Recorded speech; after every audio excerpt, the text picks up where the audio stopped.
everybody, and welcome back to the stream. Hope you're all doing well. We are back at it with Super Mario Galaxy 2 Coinless Challenge.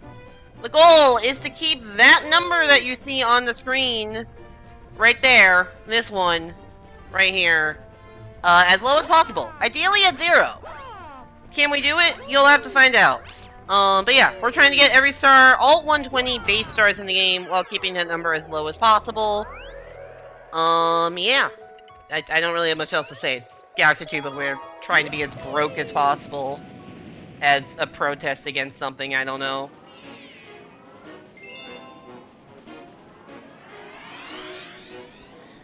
Last time, we did Worlds 1 and 2, or at least most of Worlds 1 and 2. There was definitely some tricky stuff in there.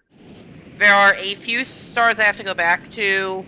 Also, Comet Medal stuff when that exists. But there are a few stars I have to go back to.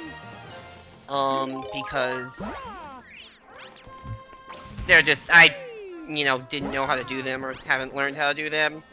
There is a star that requires infinite fluttering as Yoshi. I have not learned how to do that yet. As I said, I will do that off-stream eventually. Or, sorry, I will learn how to do the infinite flutter off-stream and then grind the one that needs it on-stream. I don't know when that will happen. Ooh, that's a coin there.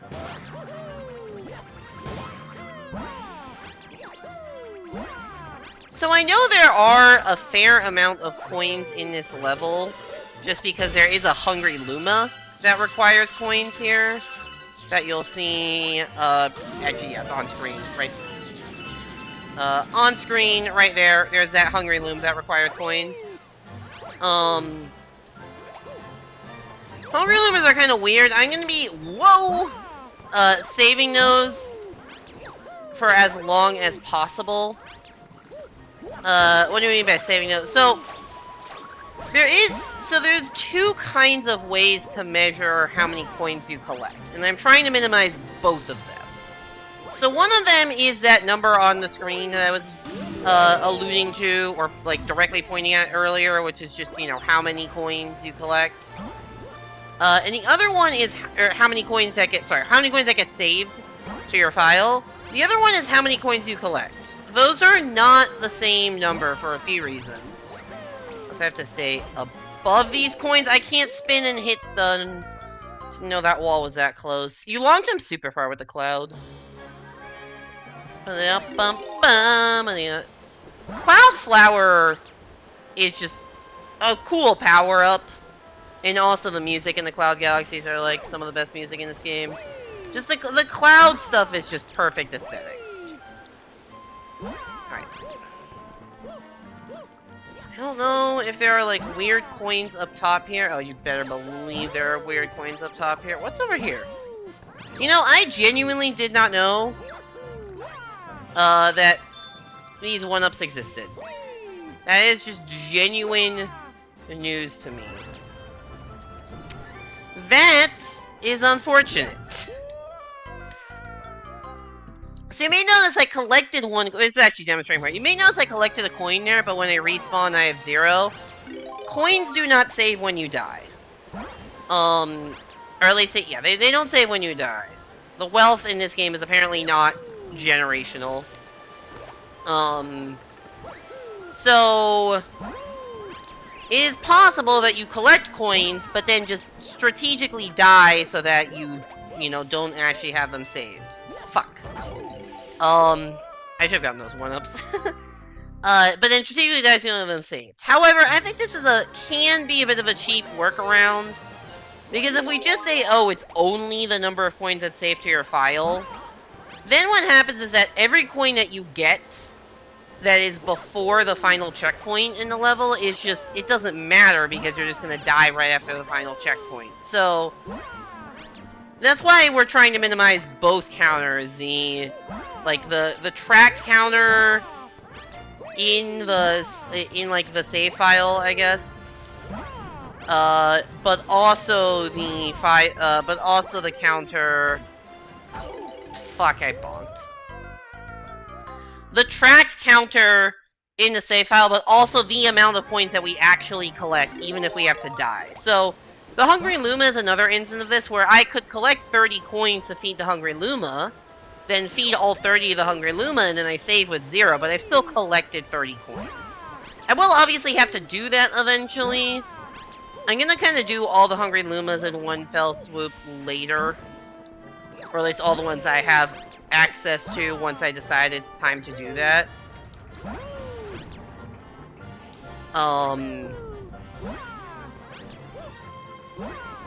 Basically, I'm trying to go as long as I can, as, I guess, pure as I can.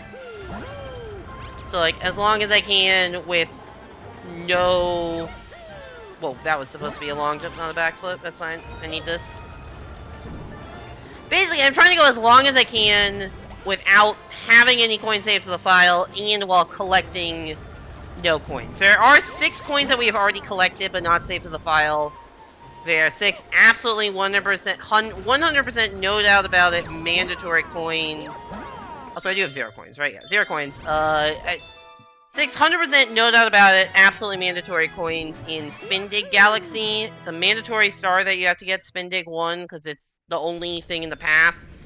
And you have to get coins because there's a launch star that is mandatory that just takes you into 6 coins. So if you do the ! Coins command, which I can type, you can see that there are those 6 that I have collected, but none have saved to the file. Funnily enough, that pipe is completely useless to us, because that is the pipe where we can feed Hungry Luma's coins for 1-ups, but we don't have any coins to feed. Okay, so we can't continue here, because the question mark star, as I mentioned, is a Hungry Luma star, so we can go to Freezy Flight Galaxy. I don't know how hard this is going to be, because there's definitely some tight corridors here. I'm trying to think. Like, yeah, because I know there's, like... I don't know. There's a specific area... There's a couple specific areas I'm thinking of that are going to be tricky with, to do coinless. Oh, wait, this is the rock one, not the boulder, or the fireflower one, not the boulder one. Okay. This is not the... I forgot, the 2 missions here start, like, almost identically. But one of them uses a fireflower to break things, and one of them uses the rock. The fireflower is easy, because you just fireflower through Bowser. The rock is the trickier one, because you have to, like, break specific trees that have star chips in them. And that's a problem. I don't know if there are coins here. Okay, there are. We're gonna ride the ceiling. Okay, that was surprisingly not that bad to avoid just by riding the ceiling. Also, the comet medal is in here somewhere, but I don't remember exactly where. I think it's on the other side. Oh, shit! Is it in here? Yeah, comet medal. Ow.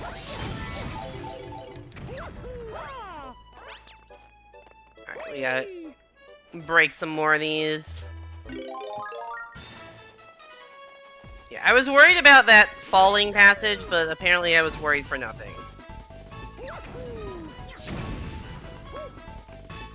And this way we can easily tell if I accidentally collect a coin, because I will have full health.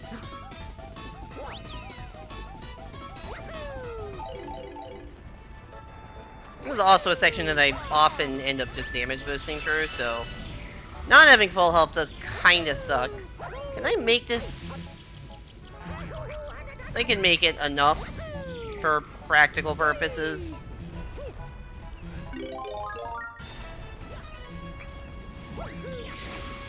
I'm dead. The dude just got in my way. He didn't damage me. Like, apparently if you jump into those, they don't damage you, but he just decided, nah, you don't have momentum anymore.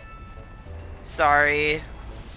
This is the intended solution, by the way, just pushing these balls, but who has time to push balls around?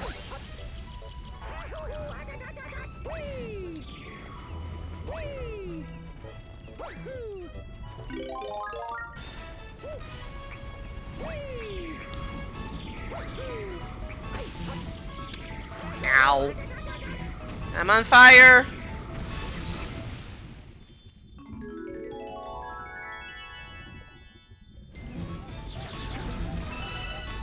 Alright, no coins. That's a pretty quick start. That's actually a much quicker start than I realized it was.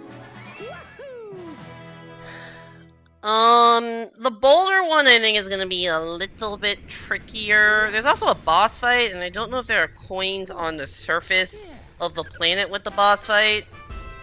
Because that's the other thing that could get tricky. Because we had issues last time with boss fights that spit out coins for you. Like, we had issues with coin boss fights.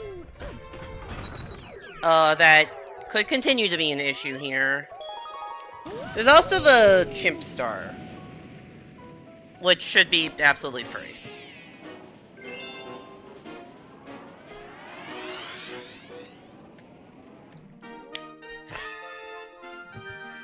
I know there's a speedrun strat that, like, you can skip basically the whole level. I think it uses, like, 2-player stuff, though. I don't know. I saw Jay do it in GDQ run.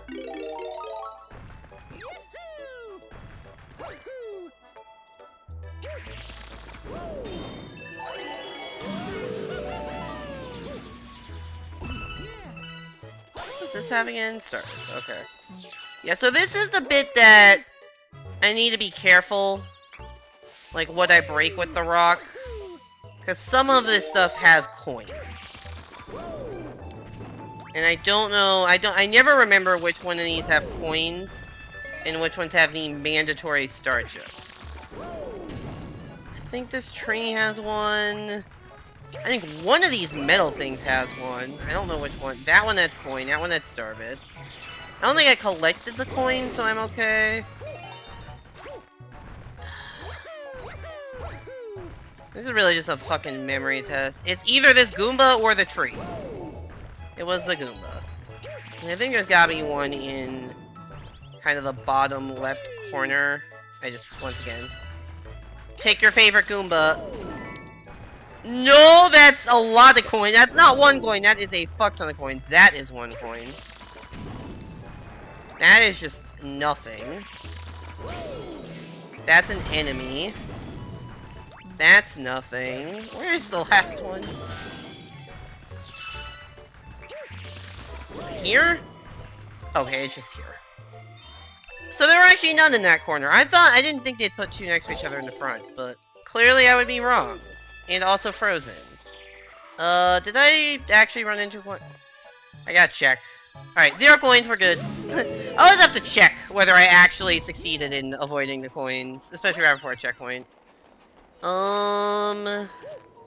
This is another area that I never quite remember what to. You like randomly can jump off the edge. I don't think it's that pipe. I think that pipe is just DLC. Yeah, I think it's down here, but not. Need to make sure I. Okay. Yeah, the coins are supposed to lead you, but I don't want the coins. That is not. That's the wrong way. Oh, this is just for 1-ups. This isn't the way you actually have to go. God damn it. I thought this was the way you had to go. And this took you to the boss. At least this didn't get me any coins along the way. Okay, I have to go down here, but just be careful about it. Because I can't see for shit. Okay. Boss fight time! Take on Sorbetti!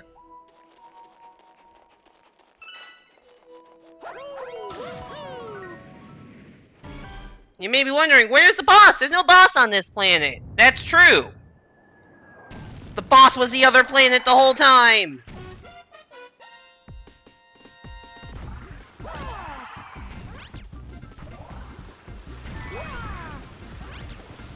You gotta be careful, because all these things can drop coins.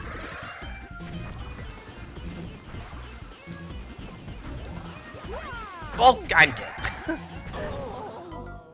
I just died to Sorbetti. This is actually one of the fights in the game that I am just straight up terrible at. There's a fair amount of fights in this game I'm not good at. I realize this is one of them. Just never quite got the hang of how to deal with this guy. The first is free because you just walk straight up and spin into him. After that, it gets harder. Especially when there's like coin landmines. Nope. He's gonna roll backwards.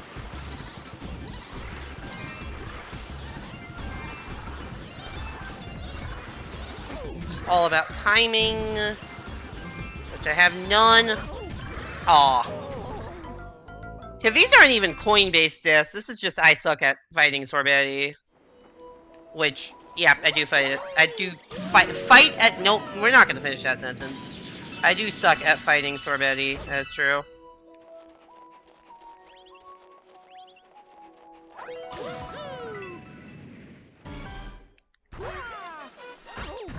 I'm so stupid.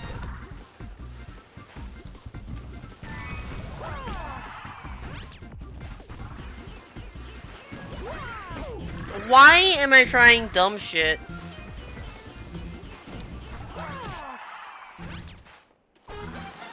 He's pissed!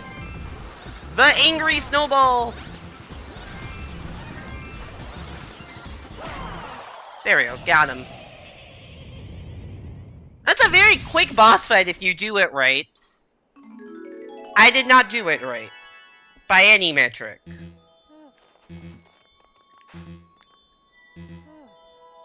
No coins though.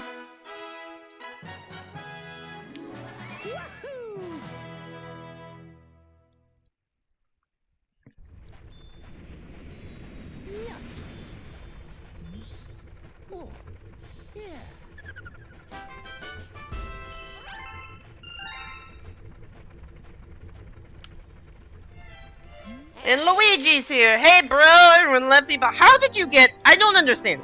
I had to hustle to get up here. How did you get up here, Luigi? We're in outer fucking space.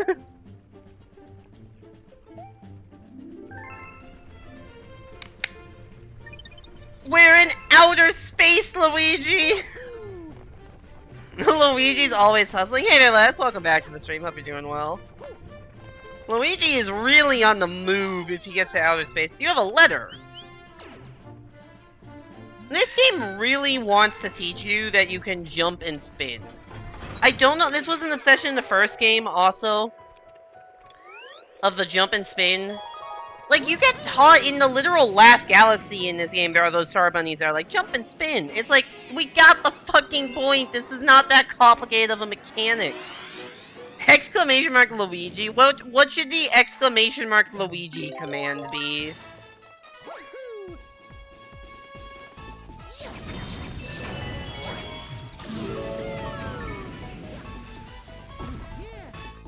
If I had an exclamation mark Luigi command, it would probably be just describing the Luigi route in 64DS. Anyways, it's time to take on everyone's favorite, the chimp! Give it up for the chimp!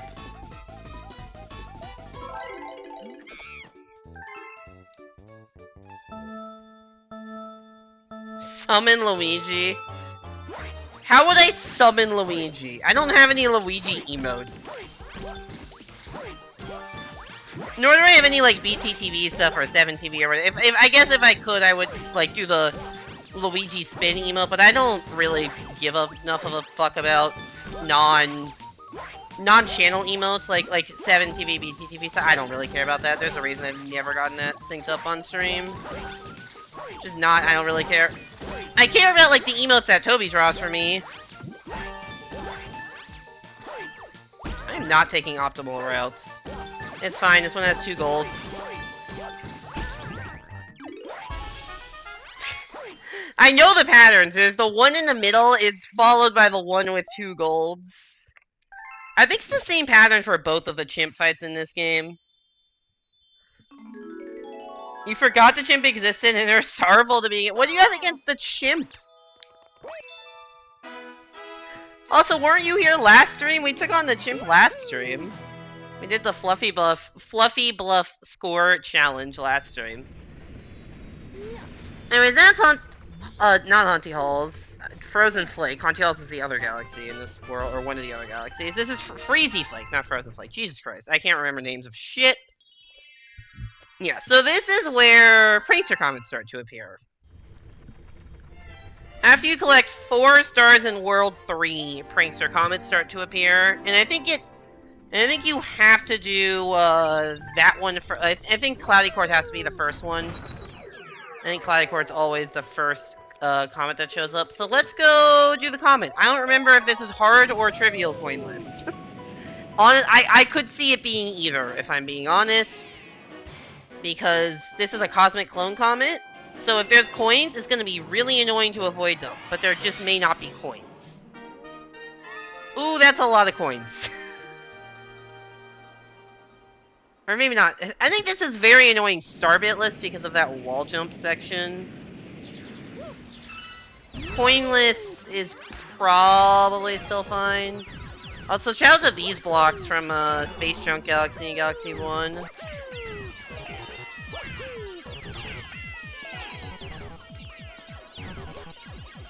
Where am I going? Where did I miss one?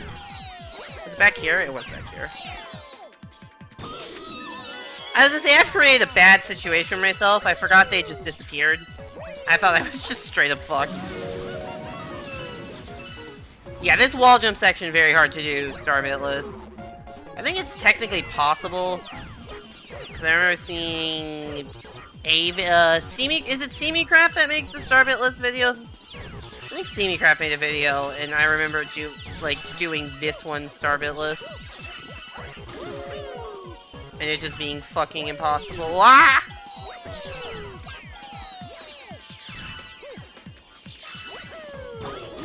And by fucking impossible, I mean I think it was possible, it was just very, very hard.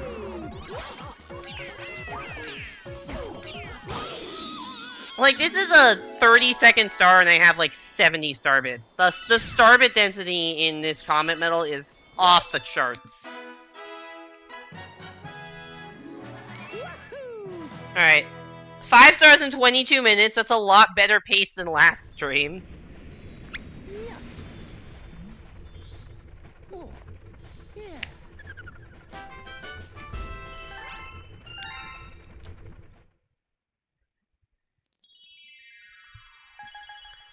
Puzzle Plank.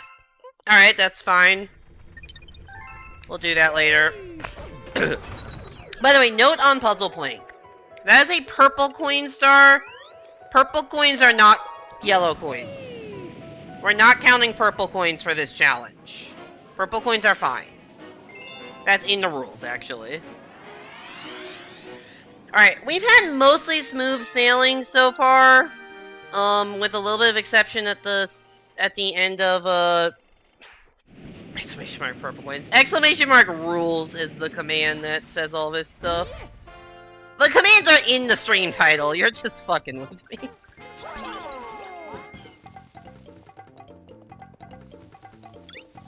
I could just add a command like that and just says not coins, but... Also, Blimp Fruit, new power-up.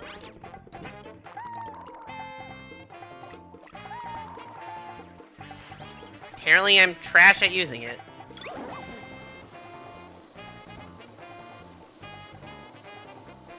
Oh, I should have just done this. Whoop! That's an easier route versus trying to do a weird flutter from above. I think it's possible to do this entire stage without using the Blimp Fruit, just by using infinite flutters, but fuck that shit. Alright, now we got this weird, like, 2.5D ass section. I gotta just make sure there aren't coins where I need to fall. Because that could definitely be a thing.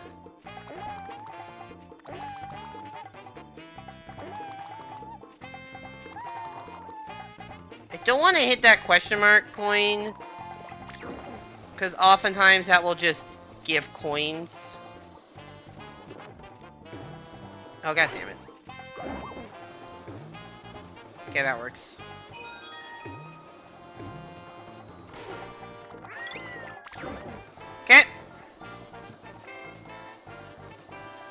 I thought there were star chips in this section. There are, I just hadn't gotten to that part yet.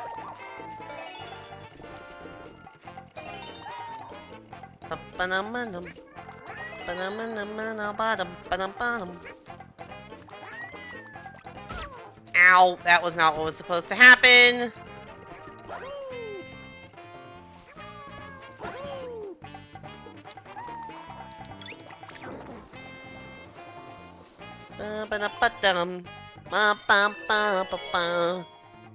Anyways, I say this has been smooth sailing so far. I'm on purpose doing this level to get to a level that's not smooth sailing. Oh, this actually could be problematic, or I could just hold right and hope it works. Cool. I don't know if there are more coins. There were not.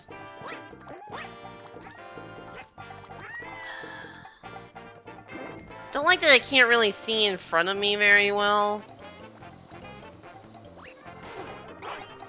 Oh, that didn't work. There's a coin there.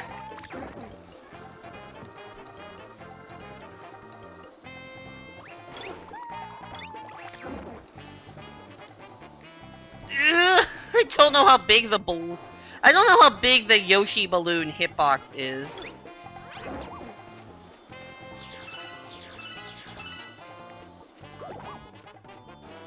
That might have been the last coin. Alright, double checking. No coins collected. We are good.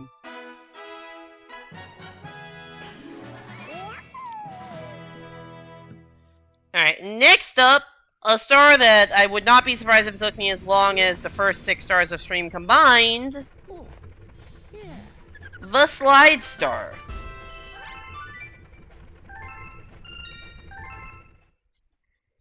I don't know the exact ratio of like easy-ish stars to easier stars to harder stars in this game, but we definitely encountered quite a few hard stars in Worlds 1 and 2.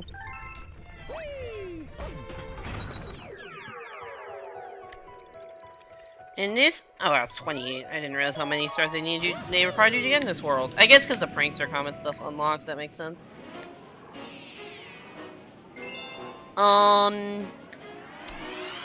But yeah, Tall Trunks, Big Slide. Yeah, this one ain't easy.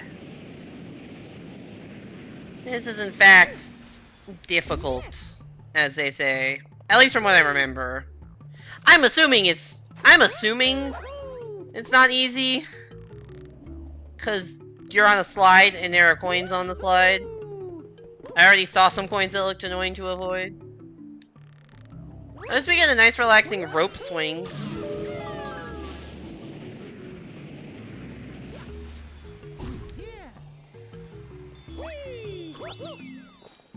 Alright, here we go. There's already a couple coins right down the middle. And the game will try to direct you to the middle. It's harder to stay on the sides.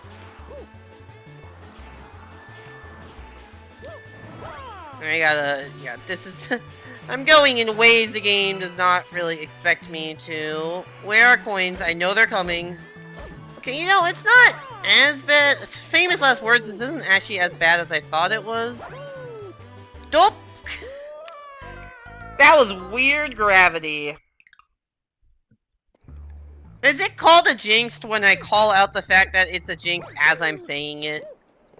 Can you still call it a jinx, or is that just like a self-fulfilling prophecy at that point? Also, bonking Mario appears to just be the strat.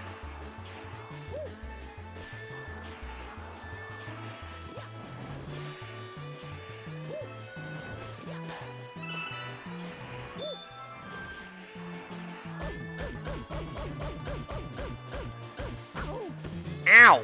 Fuck! Just riding the line between the coins and being bonked into oblivion. Not easy. At least there's a 1-up on the slide, so hopefully I don't game over.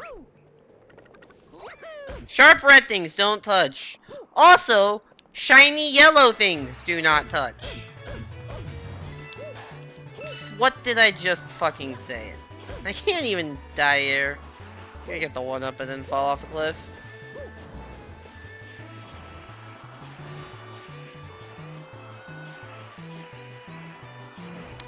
Never mind, we're just gonna fall off the cliff without getting the 1-up. Cool! Awesome attempt. Really, really great attempt. Where we lost immediately, then didn't get the 1-up, and yeah, really just... Okay, that's losing immediately. I lost the first fucking coin.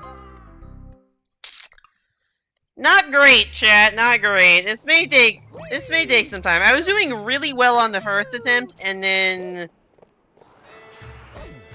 no. I'm just gonna hold right here because I think it just kind of works. Okay, holding right just to repeatedly bonk 100% works. It's slow, but it works.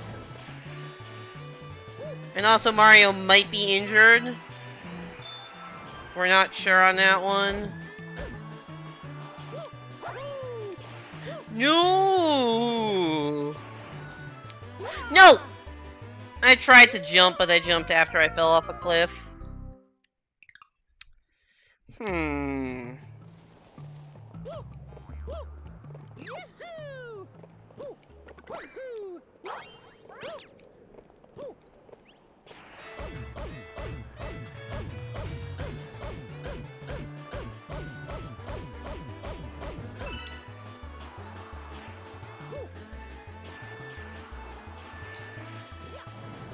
How do you feel about slider music? I think it's kind of overrated. Also, and maybe this is just because I don't like the fact that it's used in both TikTok Clock and Rainbow Ride. It's like, does it have to be used in both of the last 2 stages of the game?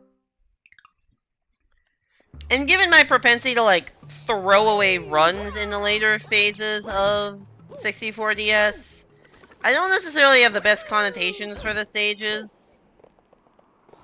I just don't know why they both have to have slider theme. TikTok Clock, I guess, makes some sense to have slider theme because it is a kind of hectic stage. But Rainbow Ride is like slider is like, if it's a slide, right, it's like, you know, constant motion. Rainbow Ride is constant auto-scrolling. There's no sliding going on. How did that spin that far? There's no sliding going on in Rainbow Ride. I don't know what soundtrack they should use for Rainbow Ride. Maybe they just need a new song, but it shouldn't be slider.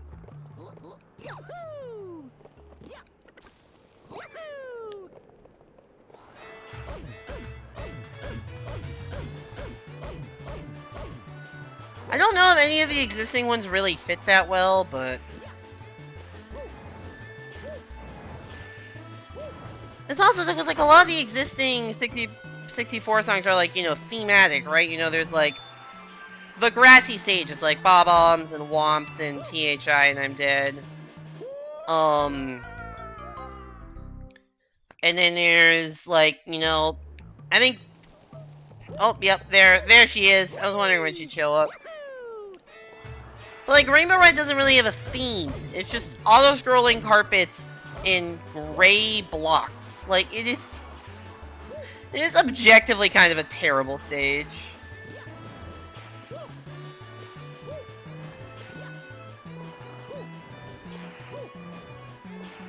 And it comes right after TikTok Clock, which is a really freaking cool stage, like, actually cool, original idea, solid platforming, and Rainbow Ride is like, what if we just halt all of your momentum? I can do this, right? Oh god, where's the stage? That's fine. This is less fine!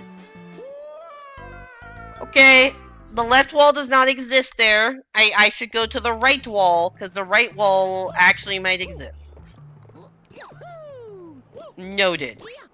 I don't know if it'll bonk me into the coins, but at least I can try hugging it, and there's at least some barrier of protection. Mario falling into the abyss, is that good? Generally, no. Generally, falling into the abyss is frowned upon. And, has some bad consequences for continued playing of the game. I'm gonna land right on that coin. I somehow did not land right on that coin. Where am I? Just here, I guess. Alright, that wiggler makes me hug the left. Oh god, okay. There's no ground! Ah! Wiggler, no! No! Okay, this is working a lot better than it should. Fuck, that was not a coin death, that was just a death. Also, there's more coins after that. Oh god, I forgot how tight this ending gets and how long it goes on for. Okay!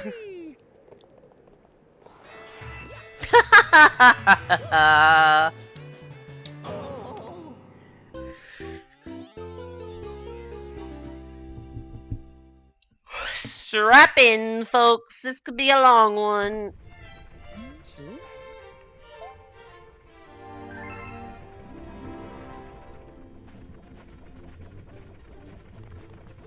What do you have to say, Bank Toad? Do you have lives? Do you have a tutorial to jump and spin?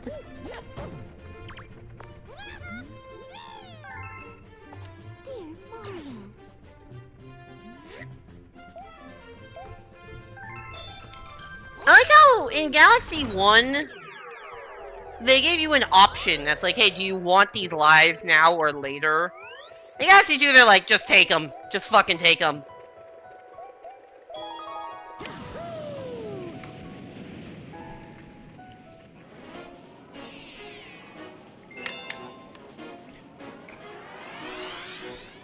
Actually, as a kid, I don't know if anyone else had this experience playing Galaxy 1 for the first time, but as a kid, playing Galaxy 1, whoa, Jesus Christ. I saw that, you know, the Bank Toad, or the Mail Toad was like, hey, we've got a letter for you from Princess Peach. She's got 5 1-ups. Do you want them now? It was like now or later or something. I thought it was, you know, like a one-time thing they were giving me, so I'm like, nah, I gotta save this up for, like, I gotta save this up for, you know, later in the game when I'll actually need those lives. And at some point, and I don't know when, but at some point I eventually was like, okay, I'm stuck on a hard stage, or at least hard for, you know, 10-year-old Apple when the game came out. I will, give me the lives now. And then I, you know, got and a couple game overs later or something later on, I got another letter. I'm like, what? There's another letter now? But then why did you make such a big deal of asking now or later? I felt like betrayed by the language of the game. And thought that it was like literally a one-time letter. Fuck. Like a one-time letter. When it was not. Like, man, I could have made life so much easier on myself if I didn't, you know, if I actually got the freaking 1-ups when I needed them, and just instead of just waiting for later.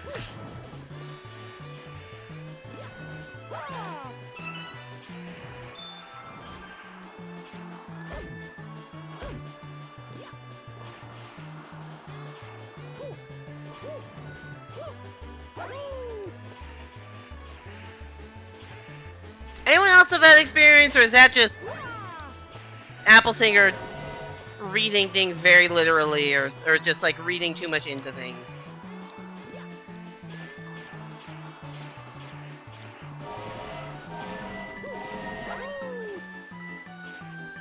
That was close.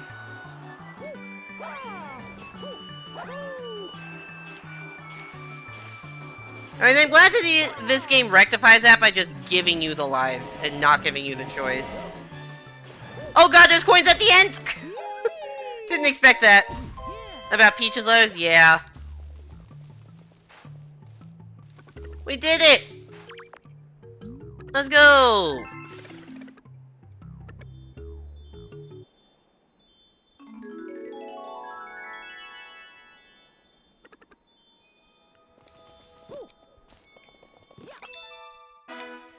It's not the only other mechanic in a video game I played as a kid that I misinterpreted as like a one-time use situation, or like another like kind of thing like that I misinterpreted. There was a In New Super Mario Bros. DS, you only save the game after beating the forts or castles. Or as I called them as a kid, castles and mansions, because the forts look like, traditional towers, so I'm like, oh, I need a word to describe this other thing that isn't a castle. Because the other thing was castle, so I just called it a mansion. But there was, like, a quick save feature in that game where, like... So, normally you can only save at, Sorry, I'm gonna do some prankster comments. There can only be so many prankster comment stuff at once. So, just gonna do it now, so that more appear. Normally you can, as I said, you can only save after beating certain, like, boss levels. Yes, you can only save at the Castle and Mansions. But as a kid, I'm like, that could be hard. That was hard for me sometimes. So there was a quick save feature, which I think what the quick save is designed for is you save, and then you can load it once in case you have to like leave in the middle of a session. But it doesn't like save your. It saves your progress at the one time, but then if you game over after that, it just I need to not hit those because those are points. If you game over after that, you'll just go back to your last, like, actual save. But, I guess 9-year-old me would have been, who got the game for Hanukkah in 2006, saw the, you can only use this once, which is implying that you can only load from that save once. That's clearly what it meant. As, oh, I get an extra save point at one time, and I have to save this up until I desperately need an extra save. No! Fuck! I need to not hit those.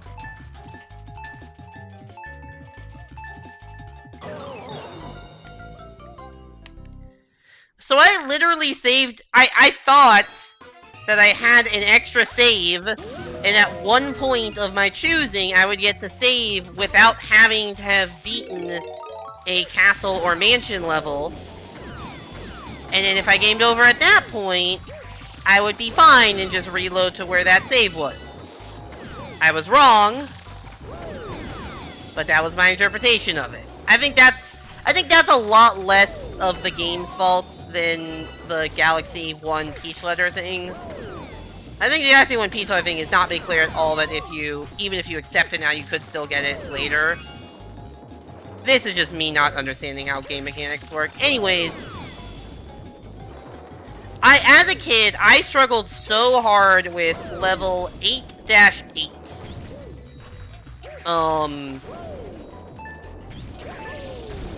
Where are the goddamn crabs? 8-8 is the level with the falling meteors. Oh my god, we got that with 1 second left. 8-8 is a level with the falling meteors that come out randomly, and then there are those, like, not bombs. I don't actually know what they're called. Fizz bombs, maybe? I don't know. Those, like, not bomb enemies that light up, and it's just a clusterfuck, and it's RNG where the boulders go, so it's different every time. And it was the hardest thing in the world to me. But I knew after that was a castle, so I'm like, okay, I'll save the level after this, but if I use my quick save, my one quick save, this was my interpretation, I use my one quick save, at that point... Also, I realized this quick save might not have even been in New Super DS. I may be making this up entirely. It may have been New Super Wii that had this feature. I could be completely lying. Anyways, from what I remember, it was New Super DS. Could be New Super Wii. Maybe it was New Super Wii. Maybe it was actually New Super. Anyways, at some point in World 8 of either New Super DS or Wii, I remember DS with 8-8, but maybe I'm misremembering that. I'm like, alright, I have my one quick save. I'm going to use this so I don't get any more game overs after beating this super hard level. And then I quick saved, and then I reloaded, and it's like, oh yeah, you can't load the save again. And I realized what had happened. Makes sense that the handheld game would be the one with the quick save. I know for a fact the Wii one had a quick save feature because it was like that little balloon icon on your save. So maybe I don't know if I'm gaslighting myself or not. Anyways, in my mind, the memory is I beat level 8-8 and was like, okay, thank God we beat 8-8. I can now quick save my one God-given quick save and never have to beat it again. And then I got a game over in the castle and reloaded after the previous, I guess, mansion, by my terminology. And I reloaded there, and I just couldn't believe it. Also, ow.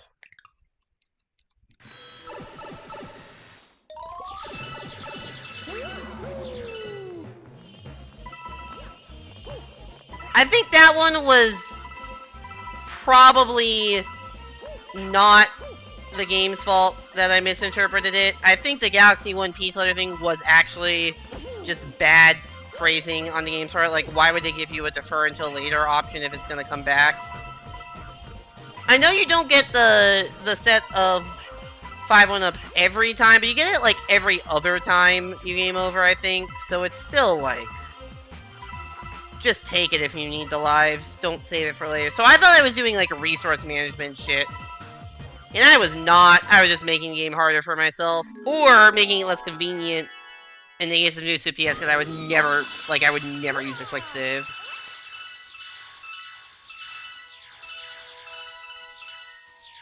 Anyways, I don't think there are any actual coins in this stage. Other than the purple ones, but as I said, purple coins don't count. Purple coins are not coins. They do not add to the coin counter.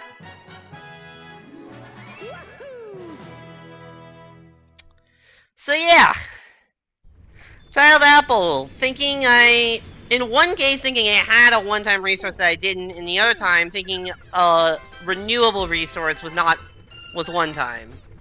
And just entirely getting the wrong memo.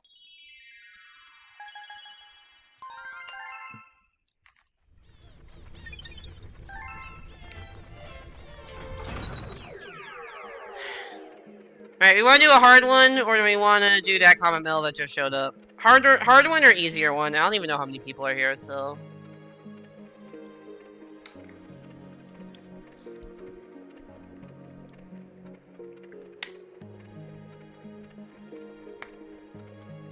Basically, do we do Hightail Falls comment, or do we go back and do some stuff in World 1? Take your pick, chat. Hightail Falls or World 1?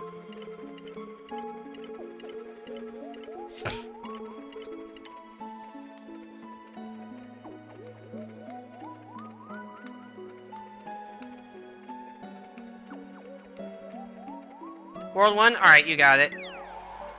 I think we have 2 medals in World 1. Yeah, we have Sky Station, and we have the one that just showed up in Flip Swap.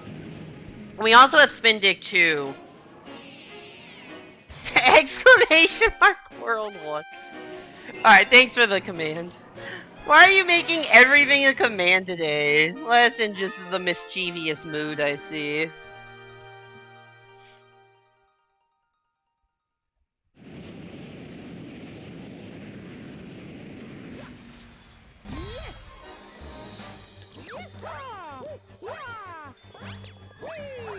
I don't know if this will be substantially different than the first time around. I mean, obviously I'm on a timer. So I guess I have less time to try to dodge the coins, but I don't know if that really makes a difference.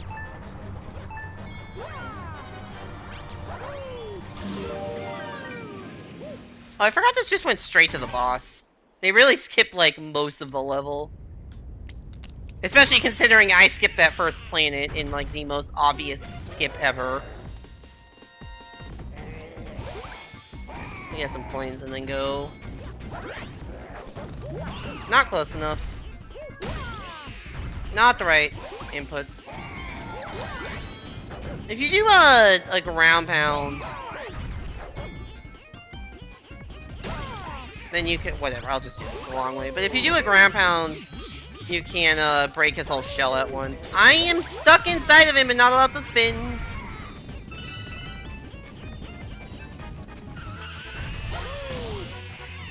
I'm running low on time.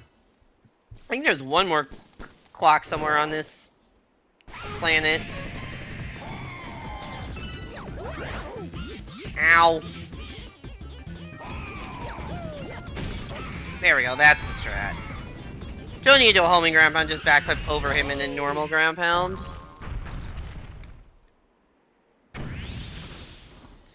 Alright, not very clean, but super quick star. And the timer does not continue. We got 0 coins!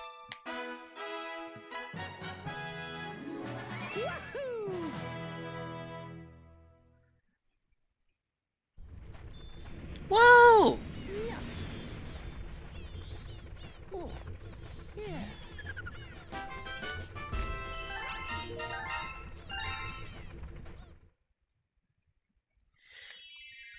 The purple coin slide. I do not know if there are any non-purple coins on the purple coin slide. I don't know if they replace it all with purple coins, or if they yeah, I don't know if I don't know if there are still normal coins to avoid while also collecting the purple coins or not. I guess we'll find that out when we get there.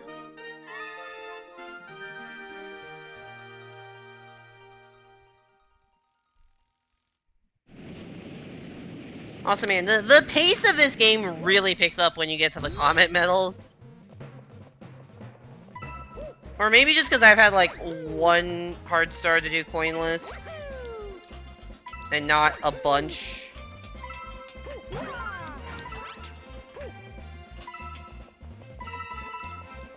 That probably helps, too.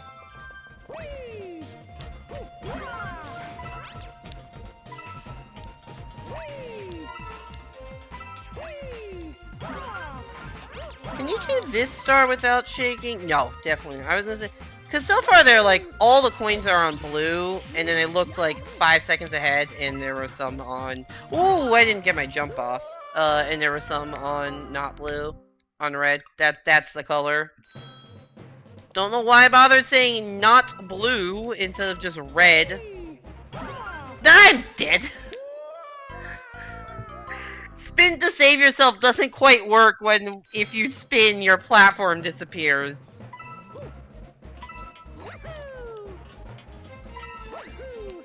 Also, there's literally a coin over here that I'd forgotten about.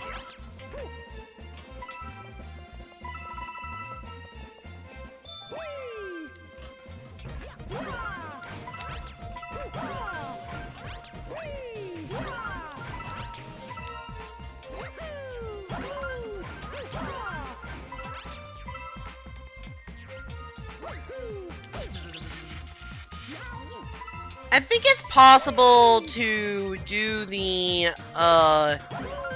first star in this without flipping ever. I don't know if I fully demonstrated that last time, but I remember at least trying and realizing that there was nothing that looked explicitly impossible.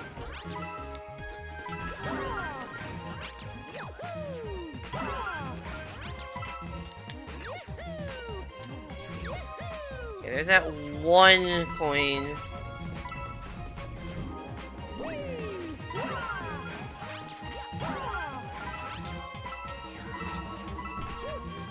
Oh shit, we got a second coin to avoid. However, shall we do it?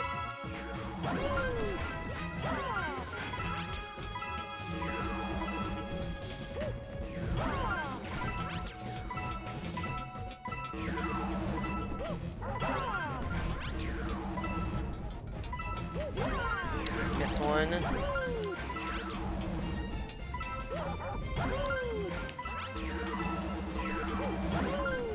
A third coin!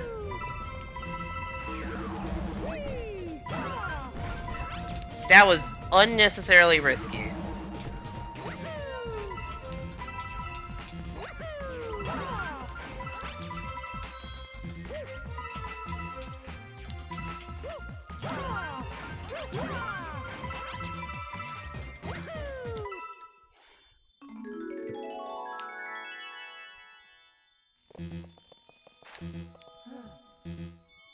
Alright, no yellow coins, 100 purple coins. Bing, bang, boom.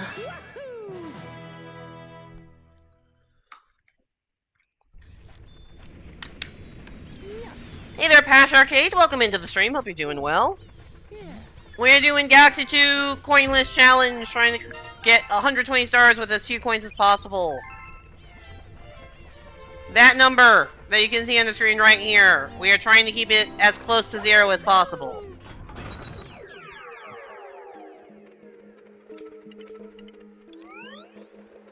Gonna make a purple coin joke, but the rules ruined it. Yes, I know people have a tendency to make jokes like that, so that's why I put it in the rules. I know it can ruin the fun, but like, I don't want to get the questions for every single purple coin star of like, hey, you're getting purple coins, idiot. Also, for some reason, I just never got this star. I don't know why.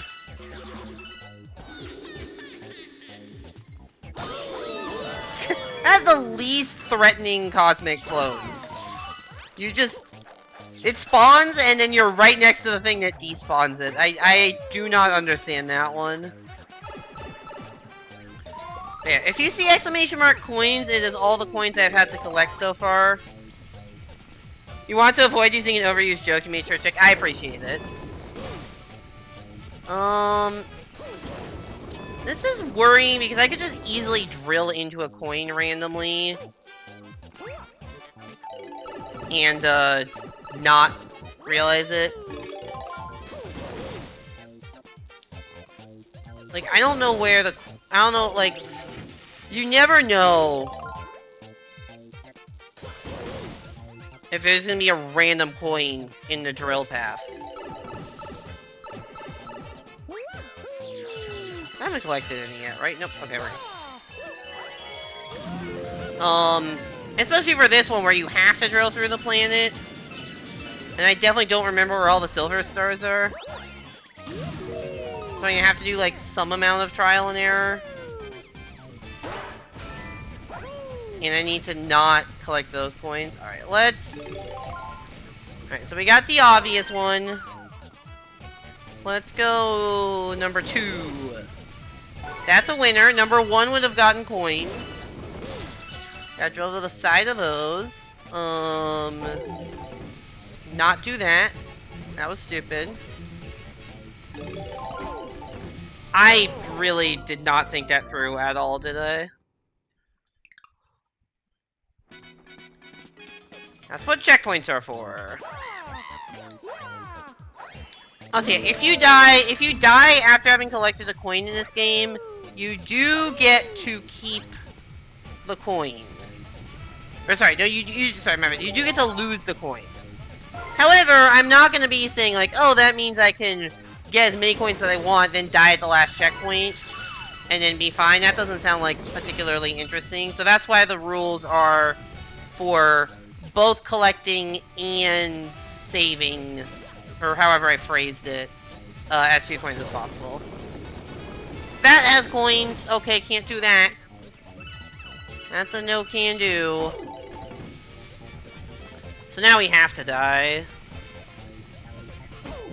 Alright, I should probably just get to the other side by using any of the unmarked spots, because those should just shoot me through. Or I could just walk. There's nothing actually stopping me from just walking all the way across, huh?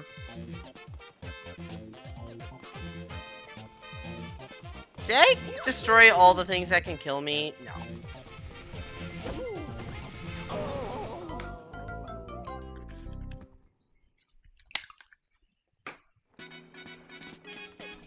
Also, it spawns you right next to that one weird coin.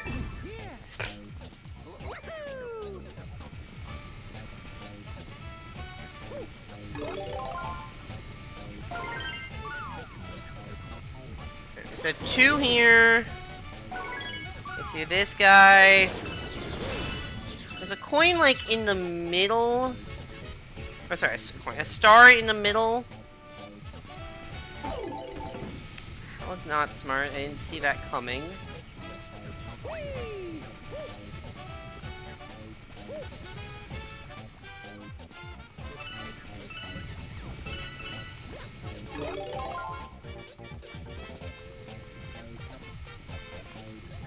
just go into the middle here. What's here? Oh!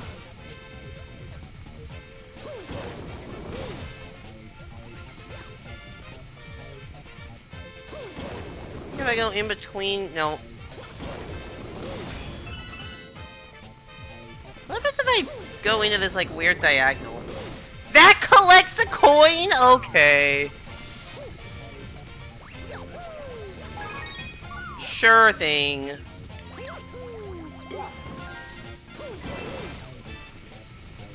Well, that's the last one. Okay. That was unfortunate. I think I want to go from the top middle. Or like, I want to go in the top right side to land on that, I think. And then just keep going down from there.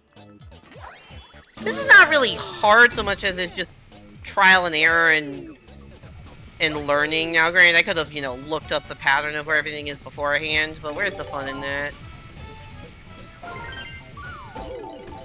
Really? I thought that would be on the right side.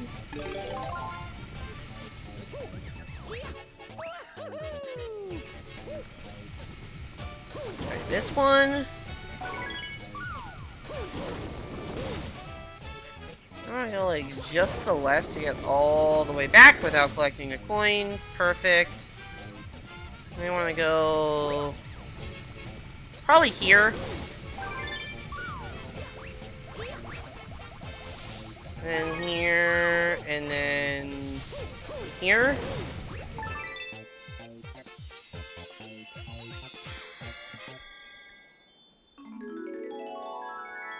I don't know where that is. Is it just up top there?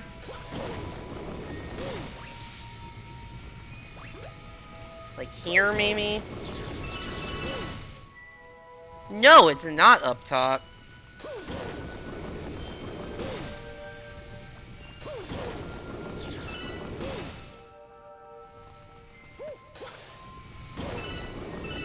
A long-range drill. Alright, before I jump, let me make sure I actually have no coins. No coins! Start collect. You're doing all the experiments for you playing around? Yeah. I have done, like, years ago I tried this, like, before I started streaming, I've tried this, so I generally know, I don't remember everything.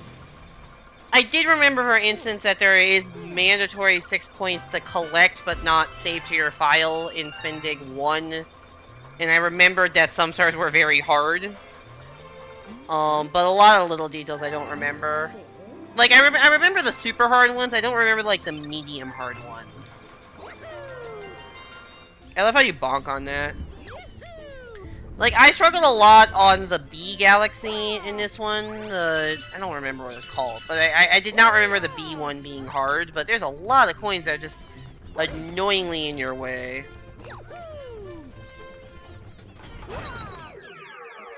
Alright, was there anything else to do in World 1? I don't feel emotionally ready for this. This is one of the hardest coinless stars in the game. I will briefly demonstrate why. This is actually a star I've never fully completed coinless. I've done the first part of it, which allows you to get the secret star I got. I have never done the full coinless of this. Because the first fucking jump sucks. Not that. Let's ignore that. You have to do that without, you know, collecting any of those coins. And I think to do this next part, probably you have to do like a long jump off of here, maybe? Because there's some other, like, otherwise unavoidable coins.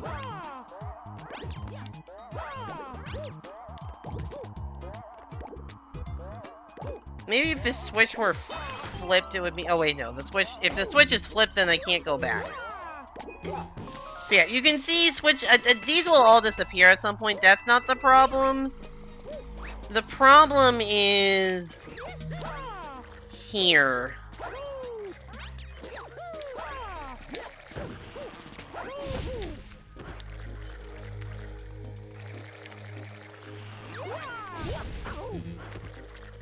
So, this little breather. This is genuinely one of the hardest ones in the entire game. So, this flower, which is very hard to avoid, just takes you into those coins. So I think what you have to do is you have to, like... How am I not dead? You have to, like, I think there's, like, a speedrunner strat where you, like, long jump off of here and, like, land on this brick, ride this down, like, from the top, and then, like, fall down onto here or something. Like, you have to do that. It's just hard. And it's not even the only one in World 1 I haven't done yet.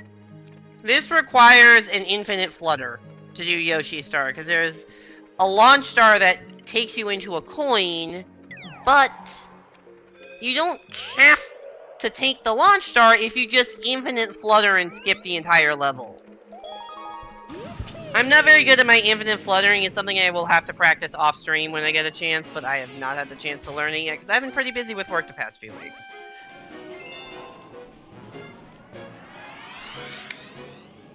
Now we're doing Hightail Fall speedrun. I think this is patently clear as to why parts of this might be difficult. You're going fast, you're on a timer, there's coins in the way, and the platforms are even narrower than usual, and also there's meteors. This was not an easy star to get the first time around, and I have to do it in one shot with meteors and less room to dodge the coins. Not undoable, although it helps if I don't die immediately. Not undoable, just, not free, by any means. Yeah, the coins are just right there. You have to, like, awkwardly walk up the side and then angle back to the middle, which I clearly did not do a good enough job of doing.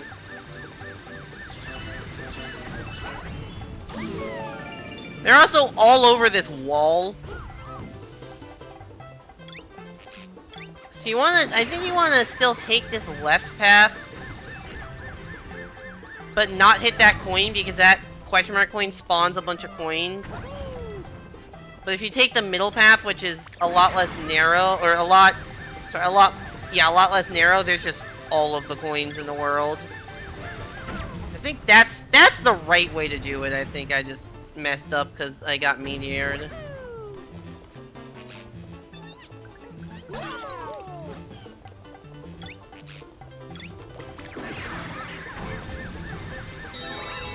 That's a problem. See how I said hitting that coin is bad? That's why. Hitting that coin just spawns... The question mark coin itself is fine under the rule set. Like, I allow question mark coins, because sometimes they are mandatory because they, like, spawn power-ups and stuff. But the coins they spawn, not really what we're looking for in the coinless challenge.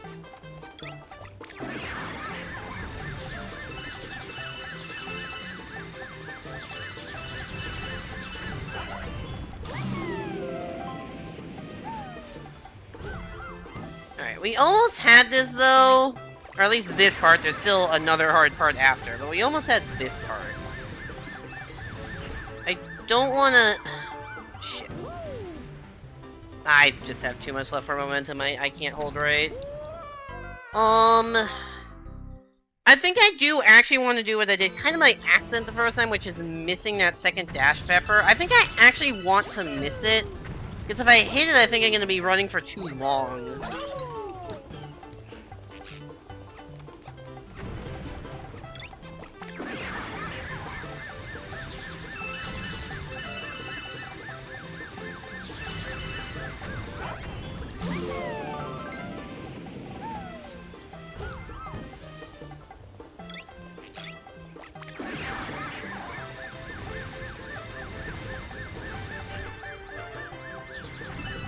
Fuck.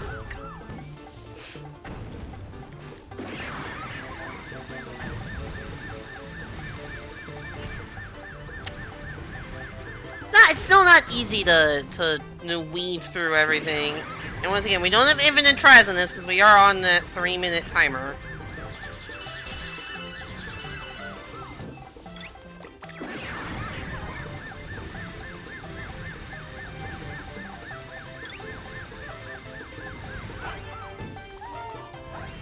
Alright, progress. Now we got other hard part. I think the ending doesn't have as many coins, but this is just like, I mean, what the fuck? Oh, that was not smart. That did not work out how I wanted it to.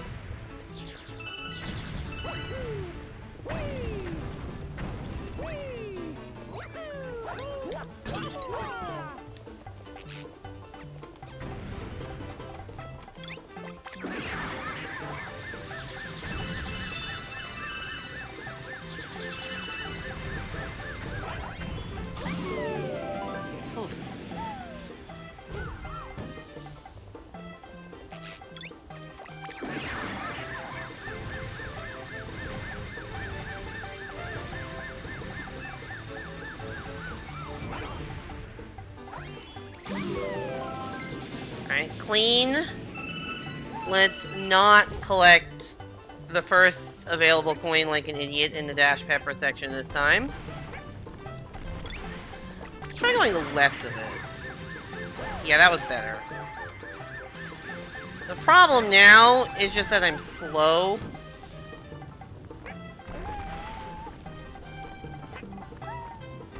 Oh, I tried to cut that jump tight.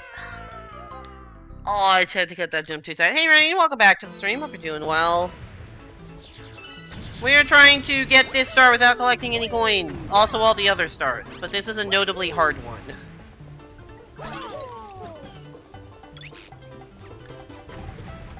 Several things are working against us here. The time limit, the meteors, the narrow platforms, and also the position of the coins. All kind of working against us on this one. You have to go this way, because the other way there's just too many coins to avoid easily. But this way's not exactly a fucking cakewalk. You got turned into a fucking bird, so pretty good. How did that happen?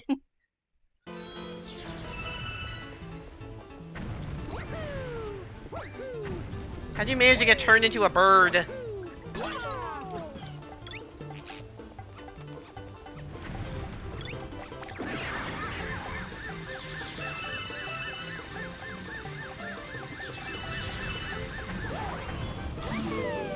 Someone drew bird rain. Cool. I mean, I guess that is the most obvious explanation. But it's not... the most obvious explanation is not always the correct one, because sometimes it's just like, oh yeah, I just wrote a piece of lore, and then Rain got turned into a bird for like 5 years or something, and then got reincarnated as her proper otter self.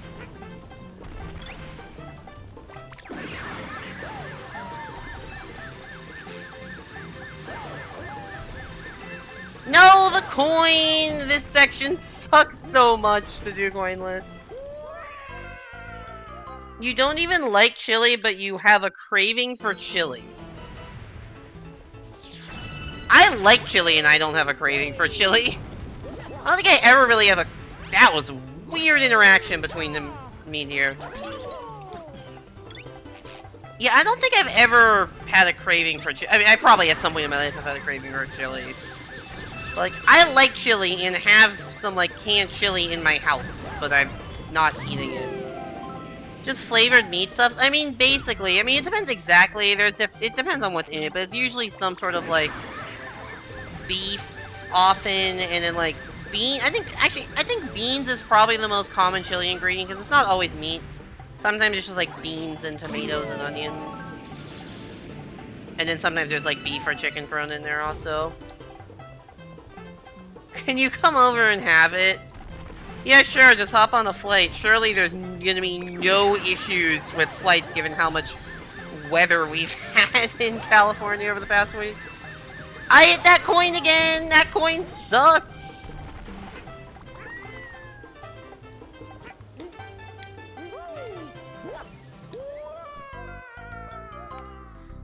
Hey there, Toby. Welcome back to the stream. Hope you're doing well.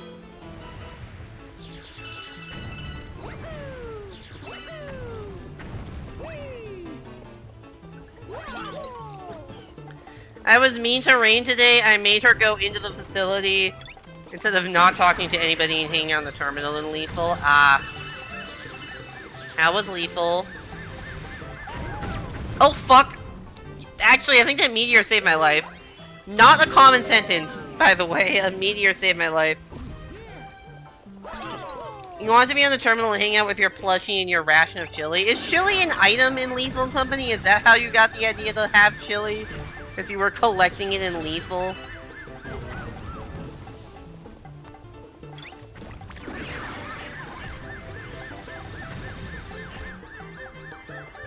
No, but it's an item in real life. I mean, that's fair.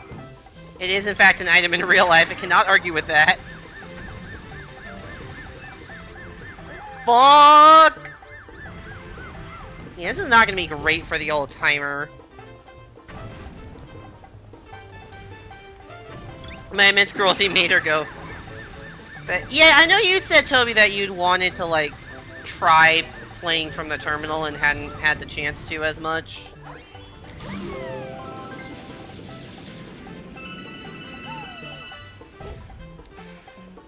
You have a game idea, and a fairly important aspect of the game involves food rations, therefore you're thinking about food rations. I understand. That makes sense. I walked right into that fucking coin. You're coming with me, pig! And a common food ration is chili? Yeah, that seems... Yep, this is true.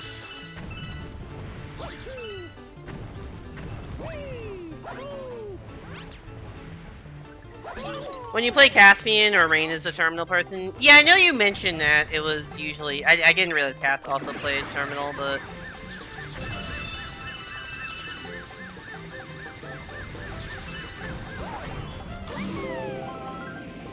You may not know much, you probably know more about food rations than the average person.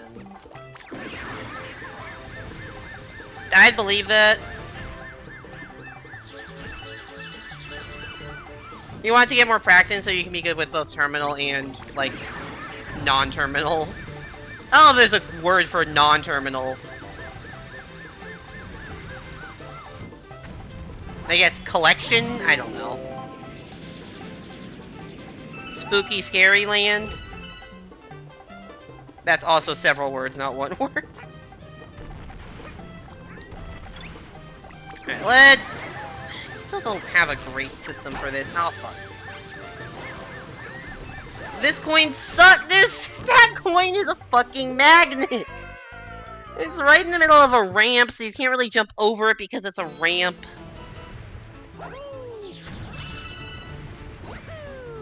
I have 342 star bits due to how much I've died here, and the fact I came in here with like 15 lives.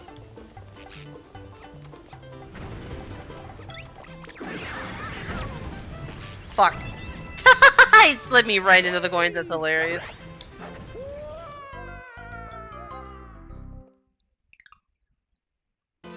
Do you know the US invented a slice of pizza that wouldn't go bad after 30 years, but they didn't use it because the pepperoni wasn't red enough. Anyways, they figured out how to make it red enough and now they use it.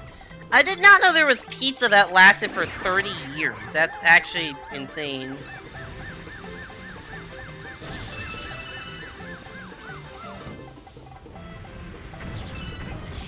How? I'm gonna be honest, I can't imagine pizza that's designed to last for 30 years tastes very good. They're like one of the things where they're gonna, you know, value the, you know, obviously the sustainability and shelf life over the taste in that situation. Which is understandable given Nesco. Yo, Q, thank you so much for the raid!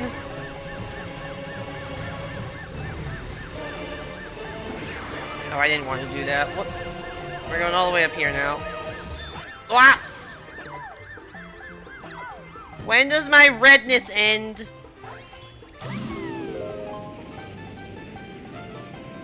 It's only designed to last 3, it just happens to last for 30. And it's stored at room temperature. Huh. How was Mario Maker? What were you doing? Anyways, hey there, Hugh, Alicia, and all raiders. We are trying to do Galaxy 2 without collecting any coins. This star has been giving us some trouble because there's a lot of coins there and we gotta go fast. This is actually the first time, literally the first time I made it past that area. No, I collected that coin! God damn it. I think that's basically... Avoiding money in-game sounds like a me when searching for jobs. I mean, I'm in academia, so... You know what else they have? That's right, chili. Deathless Expert Challenge until you rage quit into normal damageless. How'd it go? Expert Deathless sounds brutal. Sounds like a tough challenge. Some stars are pretty easy. It's like weird because most stars are like generally not that bad if like maybe a couple of weirdly placed coins that you have to avoid, and then some stars just become like fucking brutal. This is another one that just becomes fucking brutal. This is the hardest star I've done tonight. The slide in Tall Trunk Galaxy also quite hard to do coinless, and both have the same issue of just like constant motion and coins in the middle of narrow paths.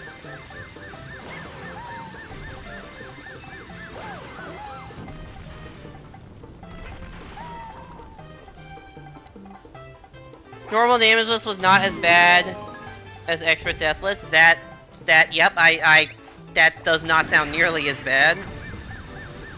I gotta, like, ride the top here.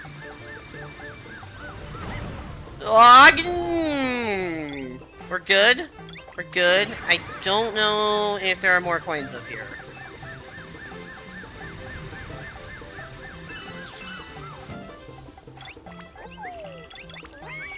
Oh, there's coins. Okay, that was... I don't know how that worked, but we're not... Do I have any... Okay, I don't have any coins. I need to make sure, because I could just run into the star very easily, and I don't want to, like, fuck up my save file here. Nope. There, we got 1 minute to do this weirdly annoying end obstacle. Let's go. Yo, we have 420 star bits. Oh, I ruined it.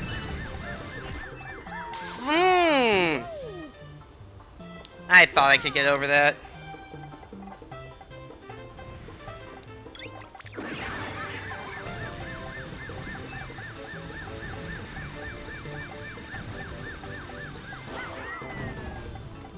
No!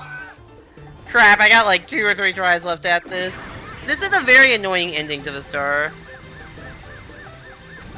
Especially on the fucking time limit. Ah, we're choking. This is what we call choking.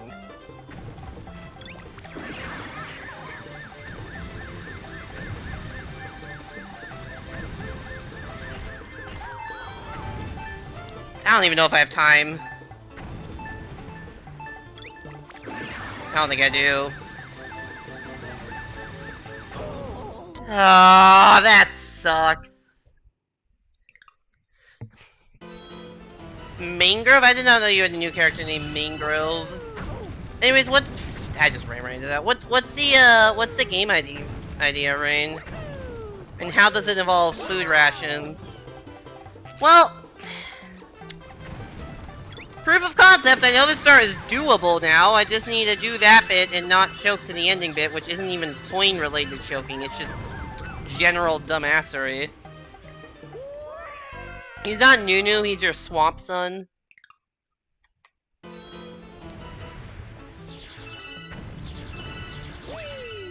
What species is Mangrove? You know mutually assured destruction? Yes, I'm familiar with the concept.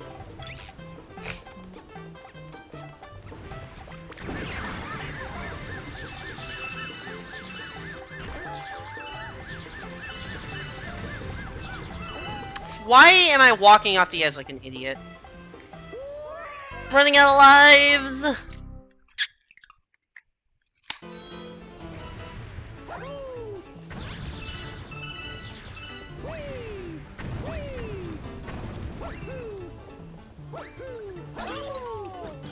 Puppy slash plant slash sentient plant pot. Interesting.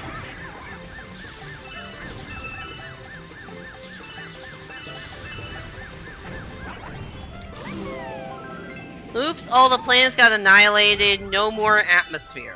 That sounds bad. Gonna throw that out there? Do not want that to happen.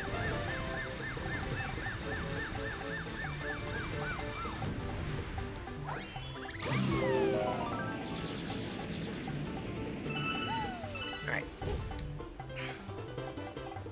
Bum bum bum bum bum bum bum bum bum bum bum.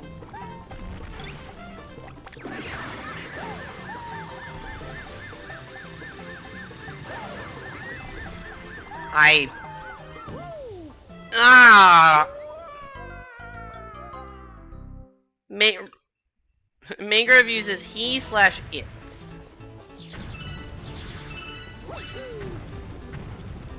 Alright. Sounds good. I don't know why I said that, like, in such a weird way.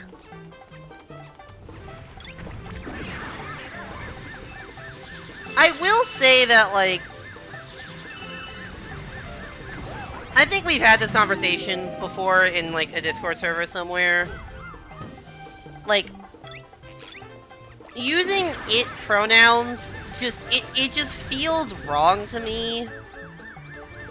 And I know that it's, like, what certain people want to be called, and I get that, and I want to respect their wishes, but it also just, like, feels dehumanizing to me to say.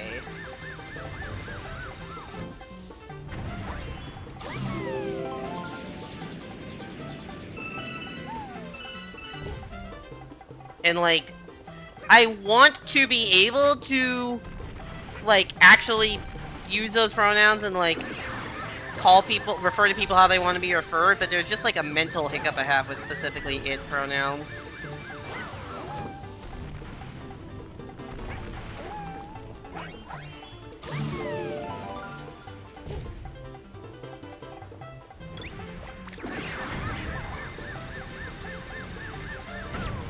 Oh!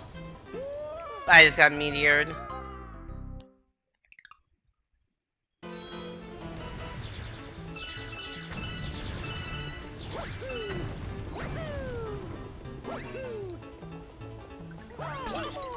I am personally a plastic Halloween spider on Fridays. It's almost Friday! It's transforming into a plastic Halloween spider in a few hours.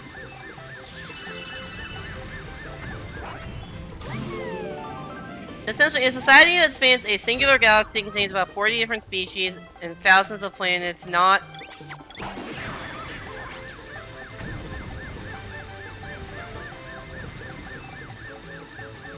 Sorry, I should probably not read long messages mid-run. I will look at your messages after this attempt. How about that? Especially because I know there are still more coming.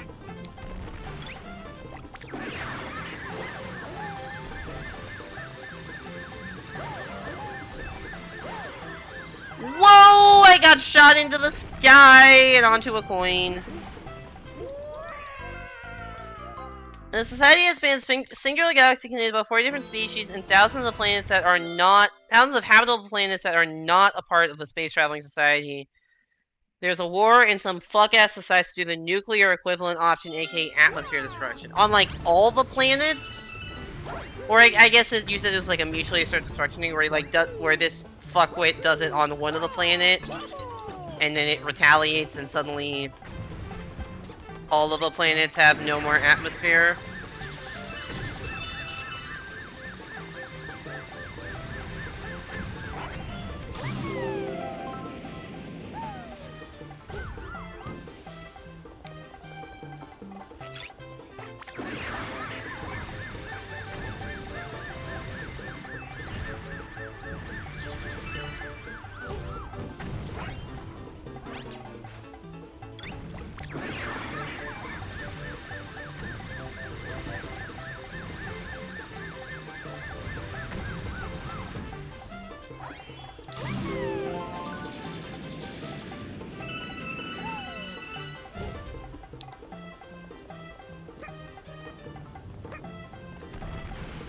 I don't know how many lives I have left, but I gotta... Oh, fuck. Oh, fuck me! Fuck me, dude! I missed the fucking dash pepper. Alright, last chance. Can we last life clutch? After this, I'm going to take a break for a couple minutes. I realize I am holding the Wiimote in a very awkward position to point the screen, and it is genuinely hurting my wrist.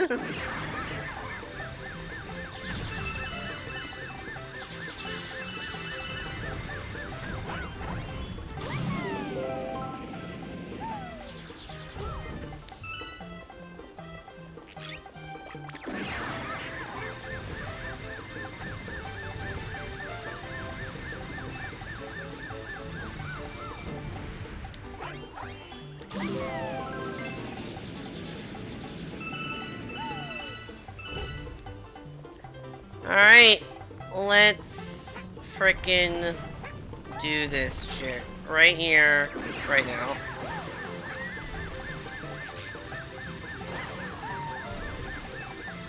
I don't know how I dodged that, but then I hit the next one, so it doesn't fucking matter.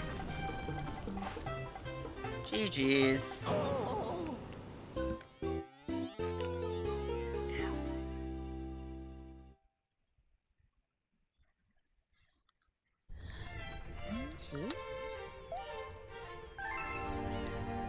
I need to take a break for a couple minutes just because, yeah, I said my wrist was legitimately hurting from having to constantly point the screen at a weird angle. I don't know if I can really move my Wii remote pointer or Wii sensor bar in a way that makes this easier. I guess I could, like, literally put it on the ground. Would that be better for my setup? To just put this on the ground?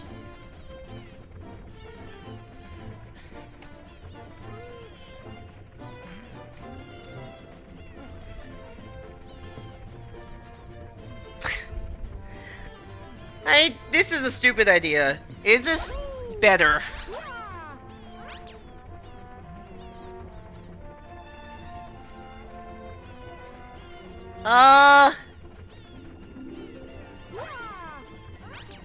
Actually, I think this actually is better. I think it's actually better when I put my fucking Wii sensor bar on the fucking ground.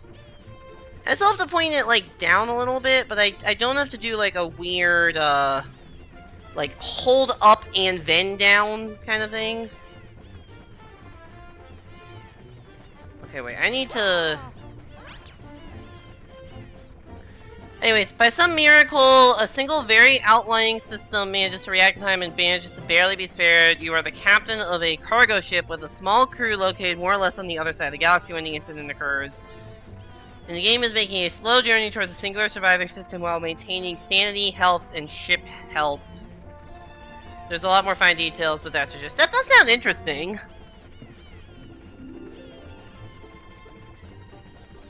It kind of sounds like... What's the game I'm thinking of? Death Road to Canada. Kinda sounds like that. I mean, it's not quite the same, but it's like vaguely this like post-apocalyptic party management thing. You can probably see how rationals will play into this. Yes, that does make sense.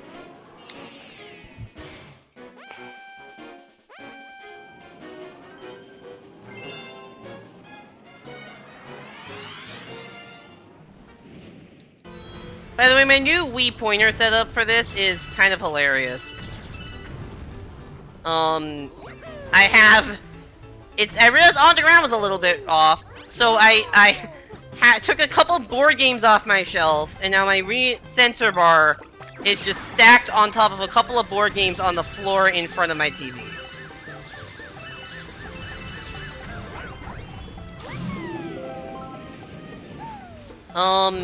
Honestly, I may just put it back to where it should be.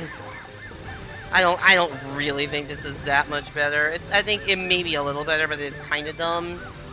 And I was getting used to the other.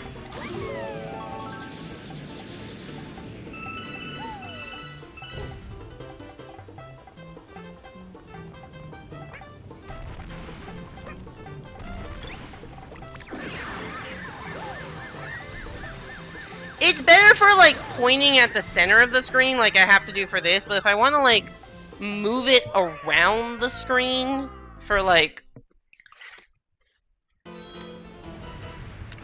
I'm still tinkering with this. But if I want to, like, move it around the screen for, like, Starbit collection and stuff, doesn't really work. Also, if I'm standing up, which I'm standing up right now, it just doesn't work at all because it's way too low. I just have a very low-to-the-ground chair that I sit in for stream.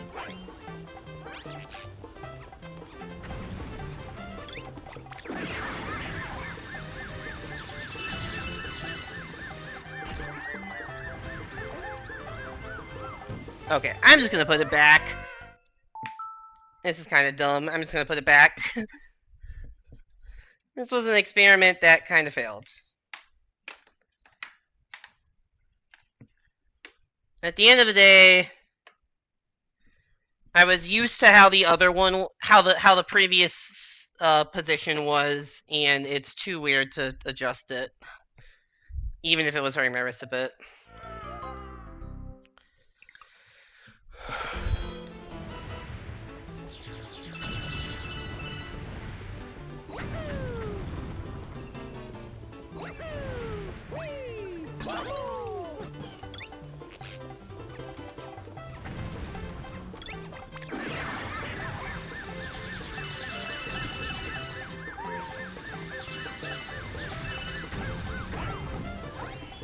Okay, I did realize one issue is that the center was kind of like pushed back a bit. It's now at the... It was like pushed back a bit on the table. It's now at the front of the table, it's now at the front of the TV stand instead of like slightly back from the front, and I think that is helping. I don't fucking know at this point. Let's just beat the level.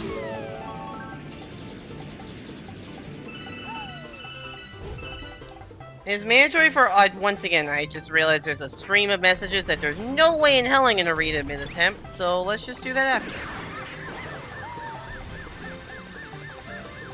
Let's just read those messages after I get the star right here. Nope, got the coin. Mandatory for all ships to have a certain amount of rations, depending on the crew. And while you could just have everyone eat only the rations, they will want to fucking die. But they will have to eat. Is it just like... They will want to fucking... Does that just mean the rations aren't particularly good food? Or it's just enough but barely enough and people are starving still? Like, which direction is that? Normally, due to the backup rations, people buy their much higher quality and perishable... Oh, I should have kept reading. So, to preserve sanity, you need a certain amount of perishable food, but then also you have the issue of it is perishable.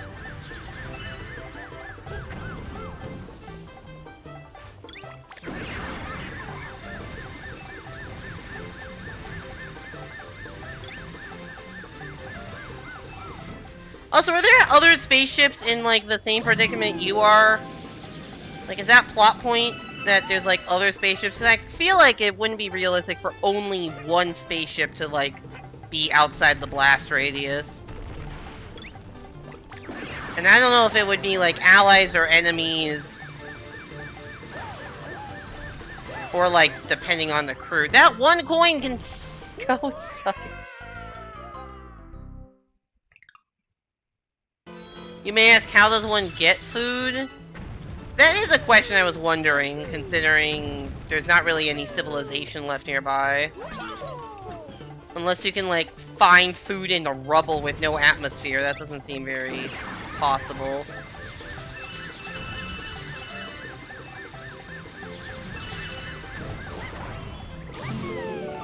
More or less you'll go insane eating the same things over and over again. Got it.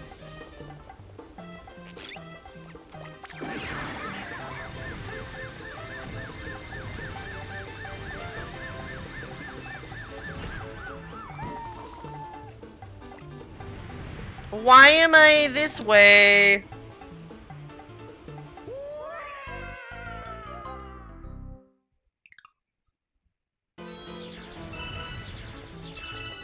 Generally, the better something is for providing supplies, it's worse for morale. How? I feel like my morale would go up if we saw the supply ship. How do you make those inversely correlated?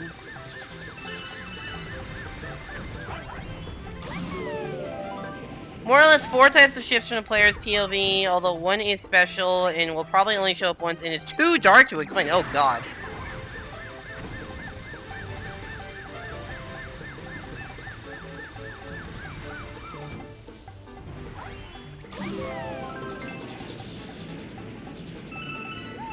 Alright, are we gonna get past this fucking section of death? And in particular, that one goddamn ramp coin?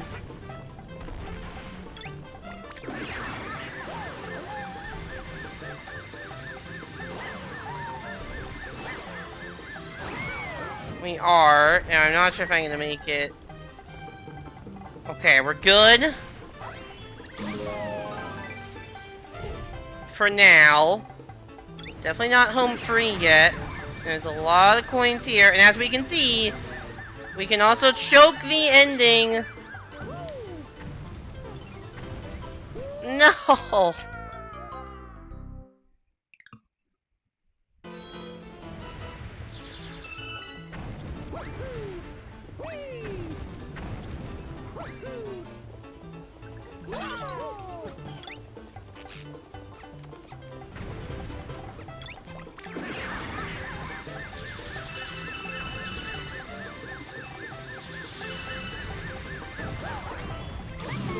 The best thing to find is a friendly ship. They will be willing to trade with you, and seeing friendly faces brings hope, but you don't get nearly as much because they're in the same situation as you. That makes sense.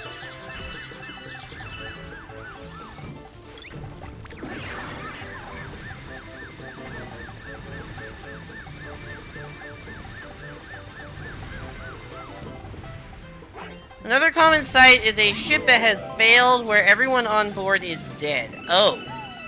Far more to loot, but it is bad for morale as it makes your crew worry about that your fate is similar.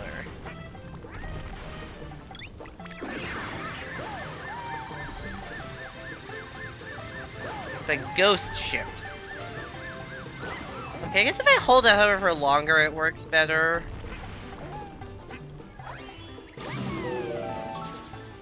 Also, hostile ships that want to blow you up for resources. That does not surprise me, especially given that the whole backdrop for this is a world war. No, don't get that coin.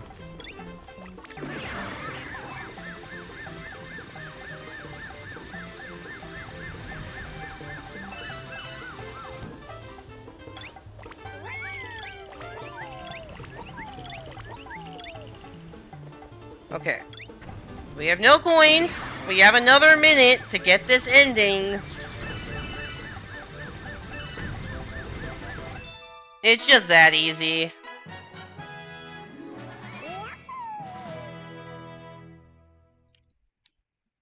We did a thing! Let's go!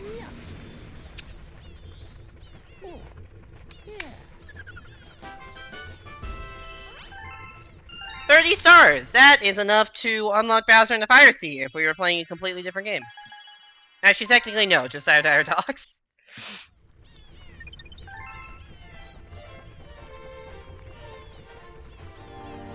I have no lives. What just unlocked? Was it the Daredevil? Yeah, it was Daredevil. Alright, let's do this one. The nice thing about this one is that I think this is going to be easier than this boss, the first one. We fought this boss the first time, and it was very annoying because he kept spawning enemies that if you killed them, dropped coins that were very hard to dodge. But now we're in a Daredevil run, so they're not going to spawn coins. So genuinely, this took like, I think this took like 10 tries the first time. I think this will take much, I think this is going to be much, much easier with having fewer health, which is very counterintuitive. But for this fight, I think this is true.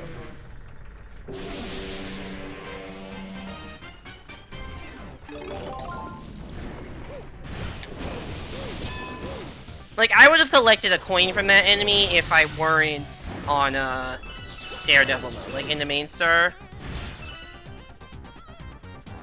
like, doing this, which is just the strat for this boss, like, I would be collecting coins from killing the enemies. But they can't spawn coins if there's... because they don't spawn coins because there's no point in healing, because you have 1 health.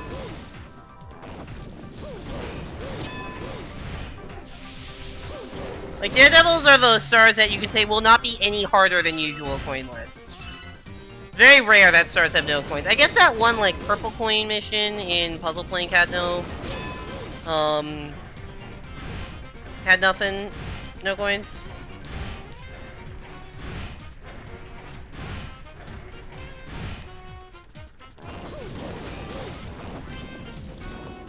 How did I end up here?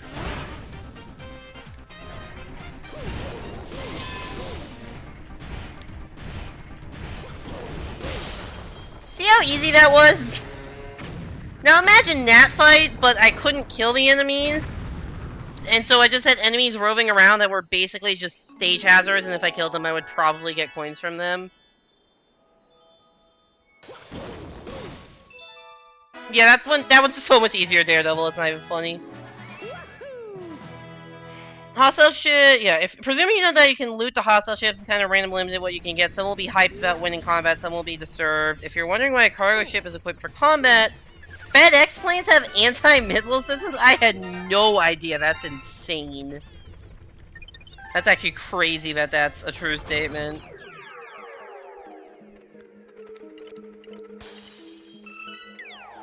Alright, what can we do? So we've done everything I want to do in World 1. We've done everything we can do for now in World 2. Do we just take on World 3 Bowser, or do we do... because I've kind of skipped, like, half of World 3. There's Rolling Masterpiece, there's this Hungry Luma, there's Haunty Halls. Do we want to see World 3 now, or move on to World 4? I am willing to take input here. Wow, these chicken fries are great. It's a shame we killed 8 people for them. Hostile ships have a potential to give fresh and plentiful resources. Another example of resources is spacesuits.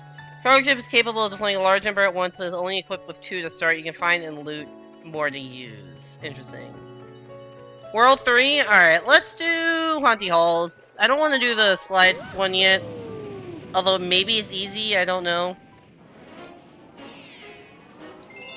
World 3, yeah, okay. I guess the other option is to, like, try the, I know, there's 2 stars I've left behind in World 1. One of them I do not have the skills to do. It is the, I'm not gonna hit these blocks because they may have coins. One of them I know I don't have the skills to do, which is the infinite flutter required one. One of them I don't really know the route of, but I could, like, throw myself at it and see if I can get it to work, which is the upside down one. So, like, that is also an option. We could try the hardest star in the game. Maybe not actually hardest star, but I don't know what I'm doing. If I looked up a video, I could probably have a better idea of it, but I have not done said research. Ooh, that was stupid. I am out of lives.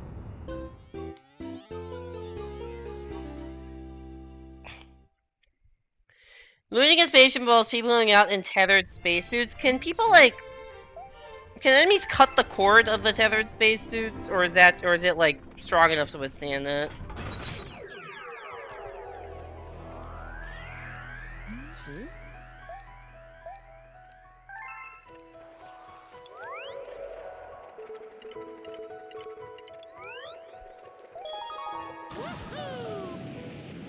Imagine if the enemies are dead when you and you. That's a good point. I didn't think about that. That's a fair point. Think about how many fucking diseases we have on Earth. Imagine trying to be vaccinated against every disease in a society with hundreds of planets. I mean, also...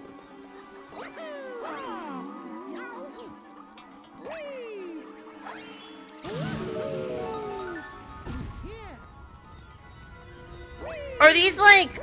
did these planets, like, are they all from, like, the same society? Or is it just life happened to exist independently throughout this galaxy? Like, because it's possible if they're relatively independent, then they could have evolved differently, where, like, some diseases just don't work on certain, you know, planets' inhabitants. Or because, as you, I'm imagining these are all different species of animals. And, like, you know, you may not have to get vaccinated against diseases for species that are very different from your own.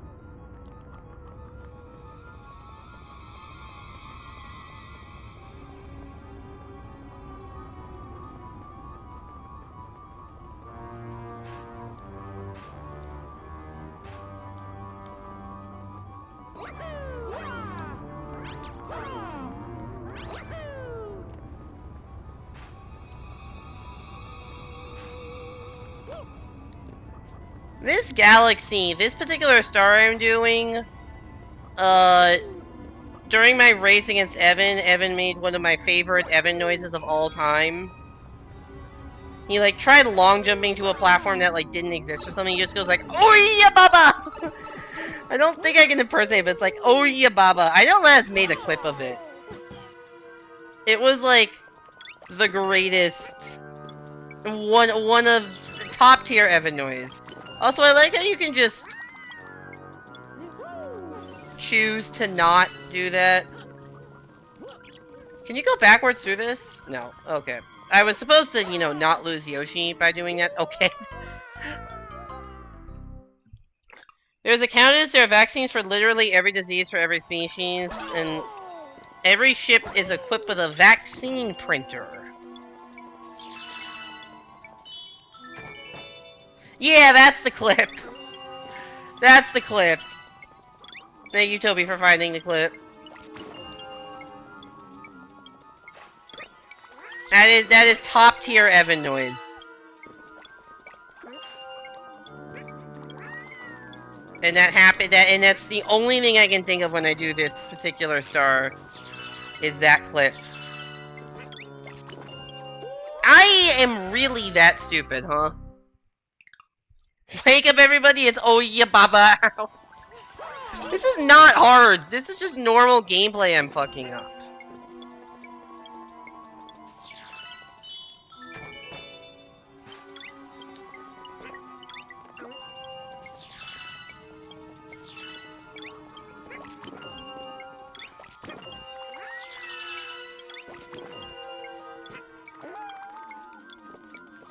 I mean, those coins are, like, mildly annoying to avoid, but they weren't what was killing me.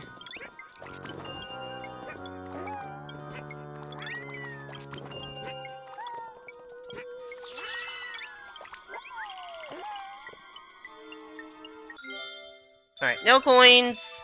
Stargate.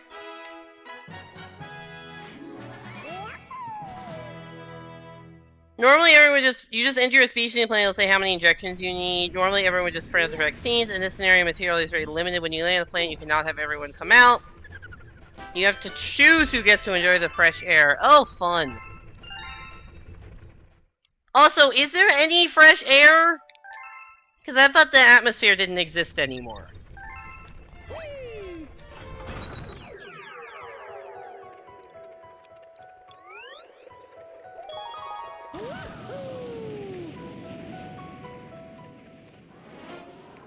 I imagine you land on the planets that only have tiny life for gathering resources. Got it. So not the ones that went to war, just the planets with, like, fish and shit.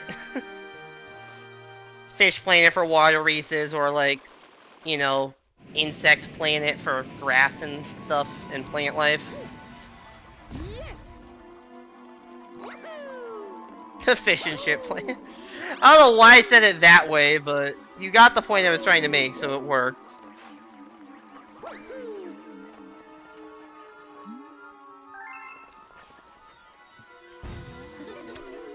Oh, so yeah, this gets on, this, I don't know if there are coins here or not, but at some point this becomes a perspective where you can't really see where you're going.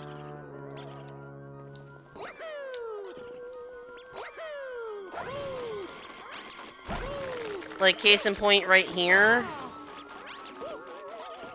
So I could just get, like, jump scared by a coin very easily. If there's just a one in the path ahead of me and I jump. What did I just fucking say?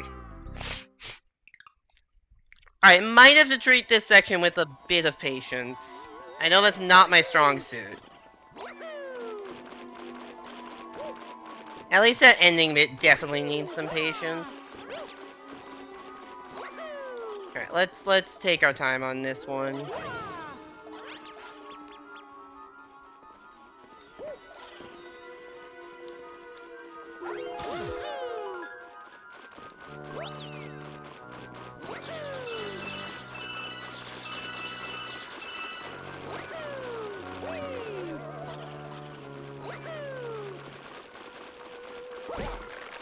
Whoa, that was weird bounce. I'm alive somehow.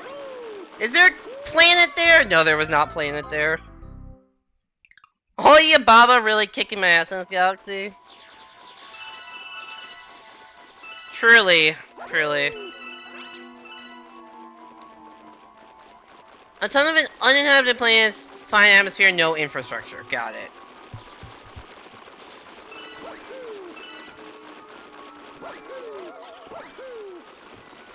There's also presumably coming up with group activities on board. Given a variety of species, many have specific needs. There will be a shark crew member, and they are required to spend a certain portion of the day in the water, or else they get sick. That makes sense.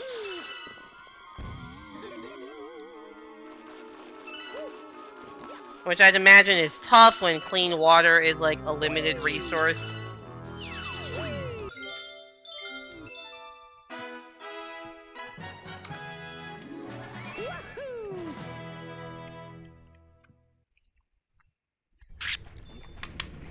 Giving a whole new meaning to the term waterbed.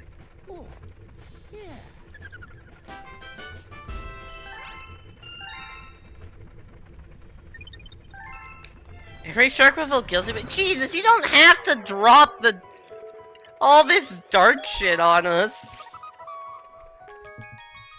Hey there, Hunger Luma. How's it going? We're going to Beat Block Galaxy.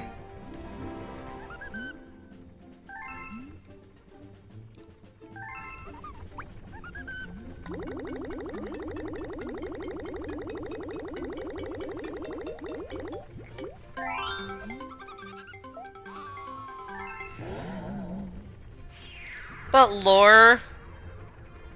I guess it's just like, the lore does not have to be this depressing. Although, given that it's post-apocalyptic, it's probably going to be some amount of depressing. Cold-blooded species get heat lamps? That makes sense.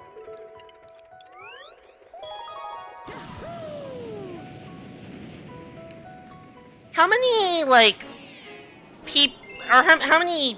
Yeah, how many people do you, like, expect to be part of the crew?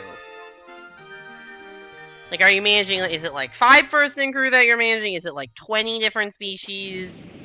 Is the number of people in the crew a difficulty setting in the game?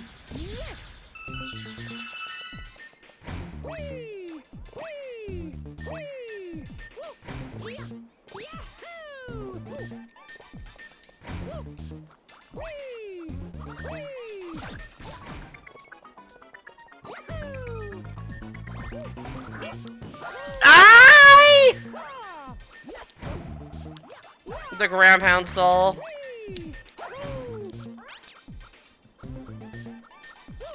I got jump scared by the enemy, which I was laying on top of, and I'm like, oh crap, that enemy has a coin. That was genuine fear. I didn't collect the coin.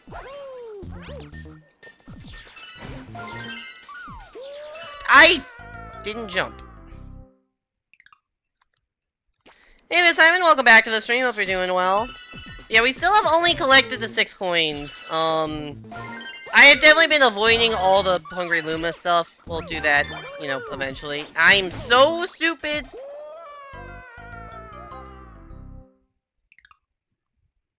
You're guessing the ship will have the potential to house 20, but probably won't be full. Be around 10.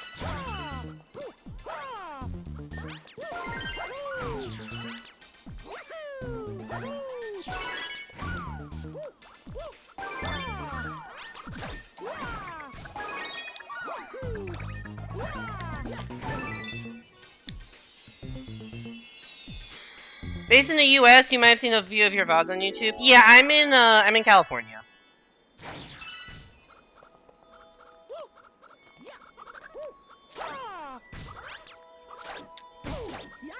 Ooh, buddy. Alright, we have no coins, right? Awesome.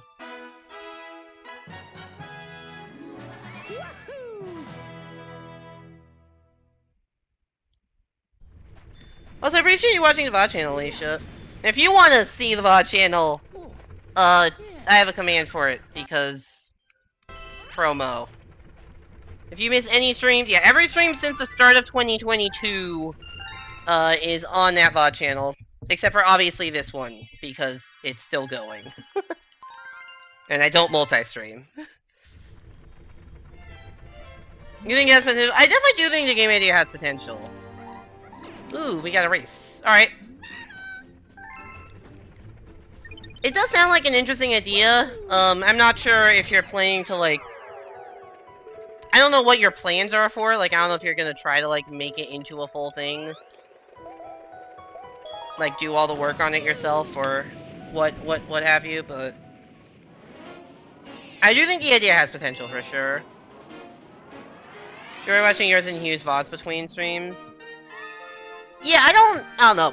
VODs can definitely be a chill thing to watch, like, in the background. If I, like, want background noise while doing work or something, VODs are a thing I would pull up for that. It's usually either VODs or podcasts. Yo, what up, Billboard? Alright, now we gotta dodge with motion controls!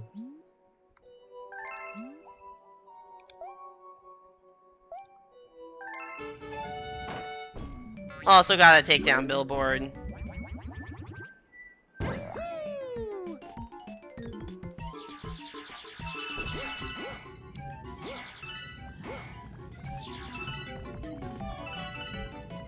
Whoa!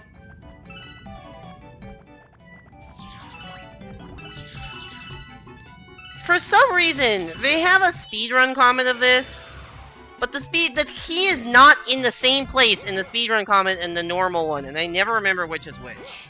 Like, I think it's on that middle dot in the speedrun comment, but here it's just in that random green alcove. Don't know why.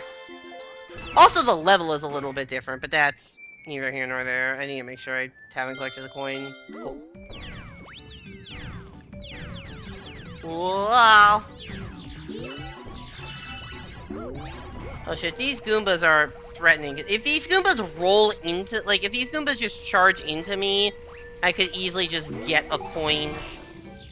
Like, you saw how that happened? If the platforms hadn't been there, I'd probably collect that coin.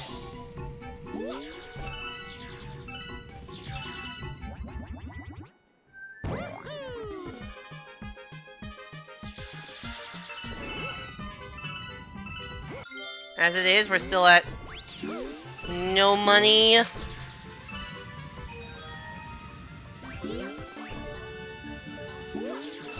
The enemies become a lot bigger threats when you're trying to do coinless. Because the enemies, like... The Goomba is not a threat to the ball, really. I mean, you can screw up the momentum a little... Ooh, that's annoying, actually. Sorry, I found actual obstacle! Oh shit, I had no lives. Okay, that's an ending. I thought this was gonna be a chill level, and then I got to the ending, and you have to avoid those with fucking motion controls. Alright. Alright. We'll figure it out. Probably have too many concepts, but it's better to choose from too many than too few.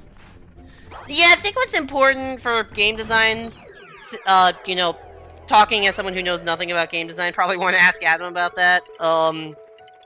I think it's important to, like, identify the key features and, like, build those first and make those good. And then if you want, like, determine what the most important features are and build those, and then if it feels like your other concepts aren't going to be, like, too much, then implement those. I just clipped right between those paintbrushes.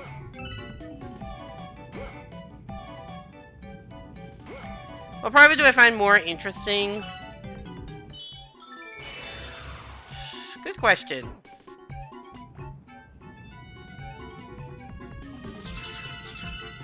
I mean, I will say I don't really usually play I don't usually play like story-based games. As you may have noticed, given that I play Mario. So like the story is probably very important, and to your point, I think you would do a very good job of writing it. But like it's like not my focus. Although the story wouldn't be a part of like feature creep.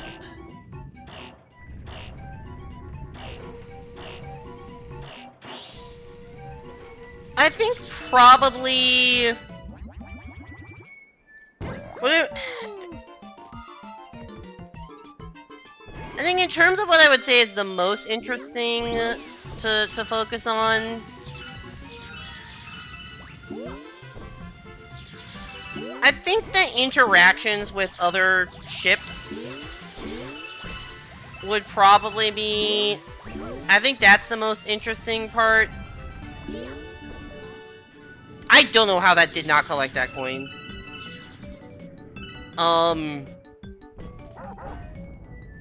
It's just because you mentioned there are like a few different types, which is cool, and I think it just adds ways to like, you know, see the crew interact to novel circumstances, and it does tie everything together.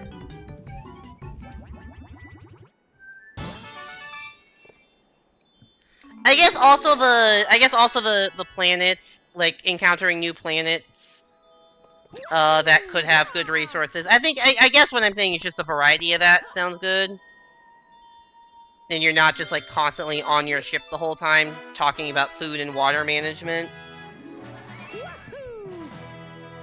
Wait until you hear about the secret fourth ship. Golden Goose for resources, but decimated morale. Jesus, okay.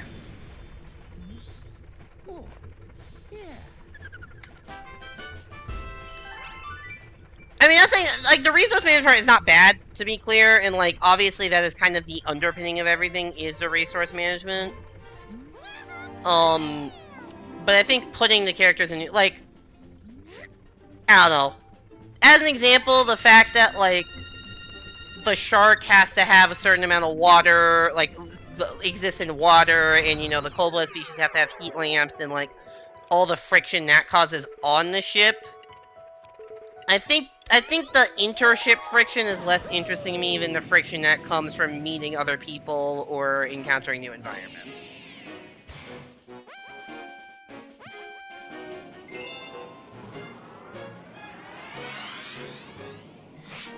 You can find a ship that's fully functional but doesn't seem to be responding. It had an attempted mutiny with no survivors? Jesus.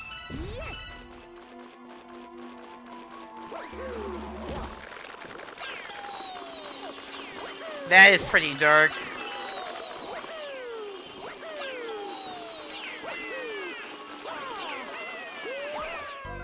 Like, I don't know, like, I do think the idea of, like, responding to seeing a mutiny on another ship, I think that's inherently more interesting to me, and, like, seeing the different characters react to that, than, like, a shark feeling moderately guilty that it has to constantly be in the water. Fuck, that's a coin.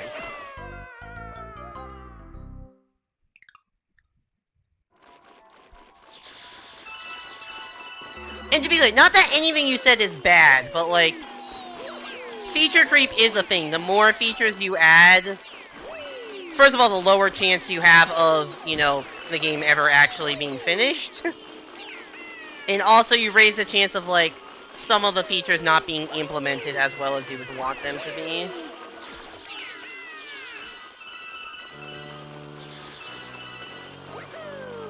I feel like I'm just regurgitating pirate software shorts that I've watched. I don't know what happened to that. I don't know how that guy is, like, fucking gaming the YouTube short system, but I had never heard of him, and then suddenly every YouTube short I recommended is from pirate software. Okay, not every, but like every time I look at YouTube Shorts, there is a Pirate Software one. I like a resource gathering and not managing. That's probably fair. I think that's probably fair.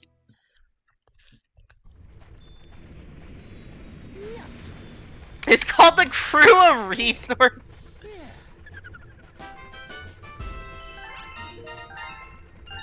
Now, at the same time, you do need the resource gathering. Like, you do need a resource managing to have some payoff to the resource gathering, otherwise it's meaningless. Like, they can't, obviously they can't exist in isolation. I just think that the resource gathering allows more novelty in the situation. Like, obviously you have to spend some amount of time on your ship dealing with your crew's needs and feeding them and stuff, but it's one of those things where, like, the more time you spend on the ship, that's the less time you spend, you know, exploring space, which is generally a little cooler. Alright, there are purple coins here, but I have no idea if there are normal coins. This was a pretty hard star to get on the normal slide because there were, like, you know, most of these purple coins were just yellow coins in these locations. Also, that was a terrible start. So, like, I had to avoid all of these, and now I have to collect all of them. Yeah, there is no way I'm getting it. I'm gonna have, like, 80 coins by the end of this slide at this rate.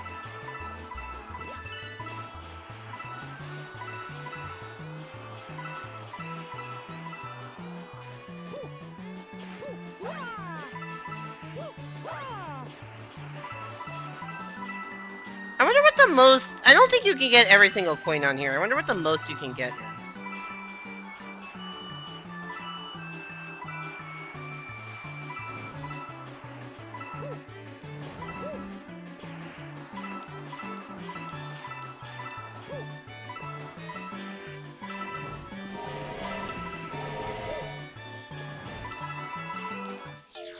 I don't know what to make of that. I don't think I've ever finished a slide with fewer coins than that.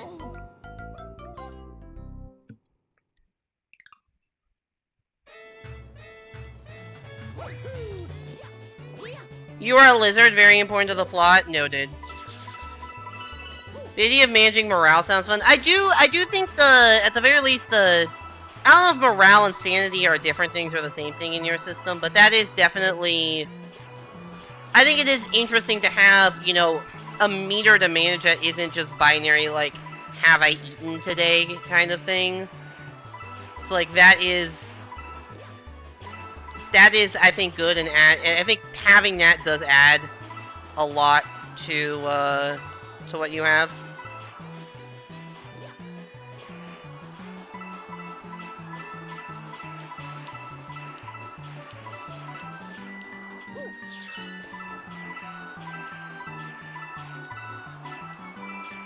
Are there enough coins left on this slide? I'm not sure.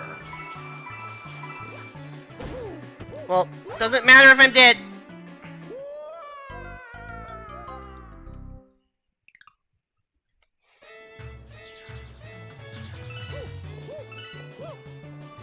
I like how the robot's like, good job, and then Mario's still hit with a fatal dose of shame.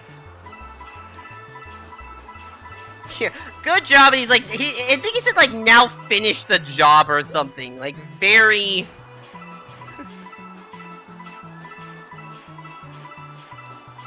very just like, do better, buddy. Just do better.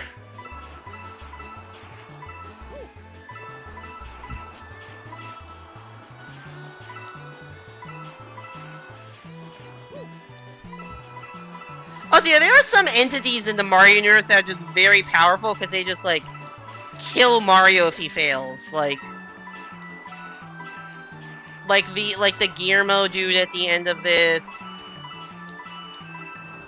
Or, like, other Guillermo. There's some in Galaxy 1 also. I hate that part! You can mindlessly fill their physical with no care to the mental. I'm sure that surely there's no issues there. Piantissimo. I can never remember if Piantissimo actually kills you if you lose a race or not. Cosmic Mario from this game. Like, this is a power that is not bestowed to, for instance, Koopa the Quick. Does not have this power.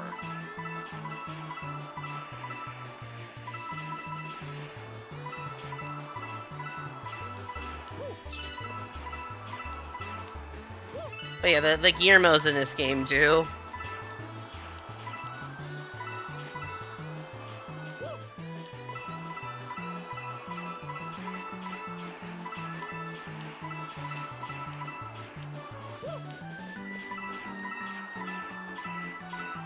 Like, it's funny that those guys are more powerful in this game than, like, Bowser, right? Because Bowser can't kill Mario at any time. He can only deal 1 unit of damage at a time with, like, his attacks.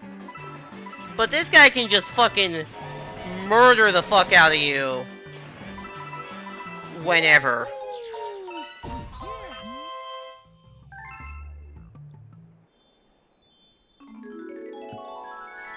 Koopa the Quick does not commit homicide. Also, yeah, there were no normal coins in that.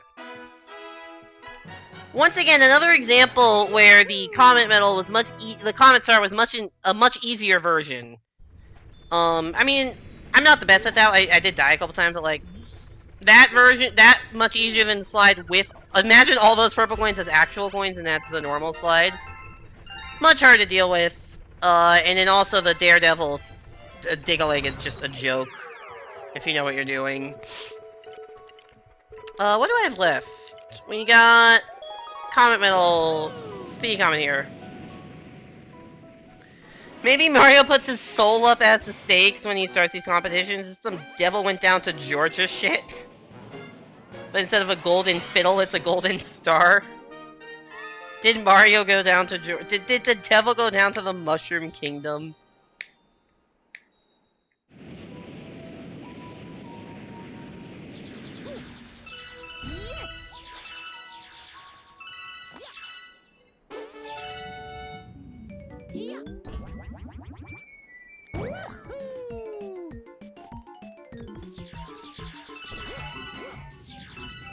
Mushroom Kingdom, Georgia.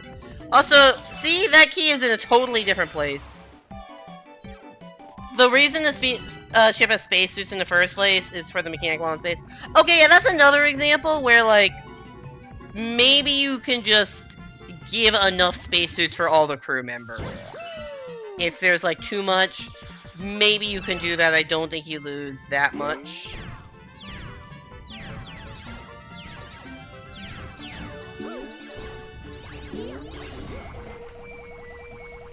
Now, maybe you do, but, like, I think that's one of the things that you can wait longer to implement. Case in point, I had completely forgotten about that mechanic until you mentioned it again. Getting more spacesuits, you can imagine, functions as an upgrade. Oh, fuck. Can you dodge that?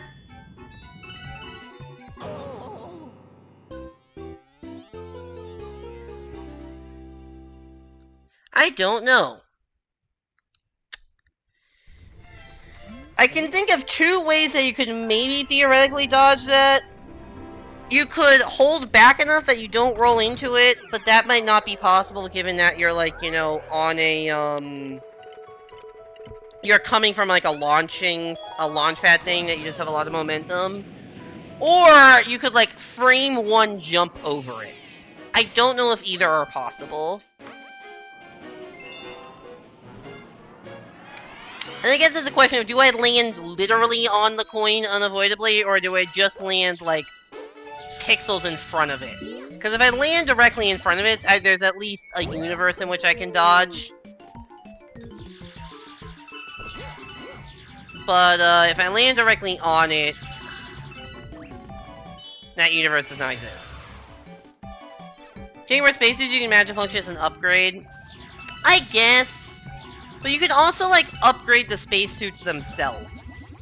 Right? Like, you can make them last longer, or have more pleasurable features or something, like better quality of life stuff on the spacesuits. Like, there are ways... Or you can just not have the spacesuits as an upgrade if you think there's already too much shit going on. Like, I'm just saying that's something that...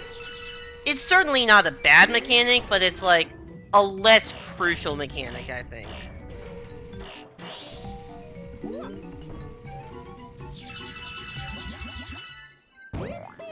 Alright, let's pay attention. I'm holding back.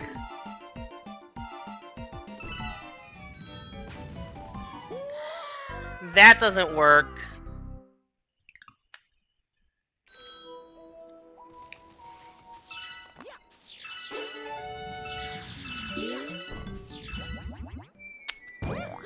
Anyone see any ways that this is avoidable?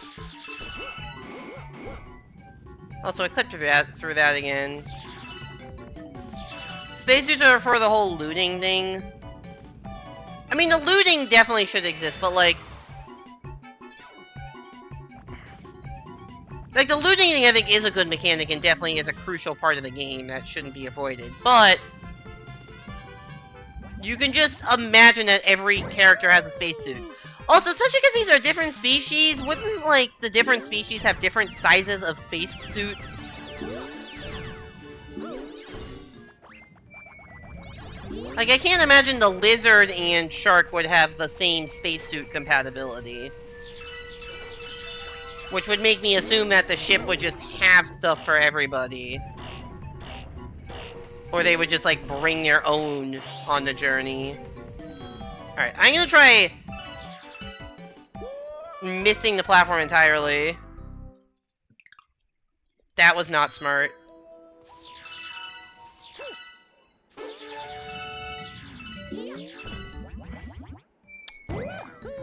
Yeah, I'm not sure if this one's possible.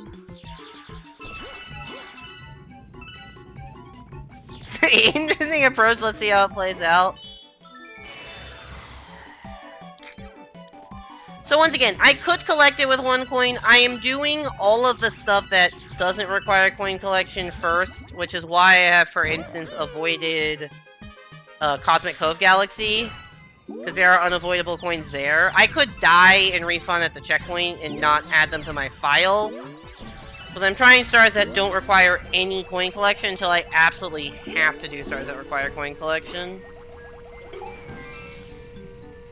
We're basically staying on 0.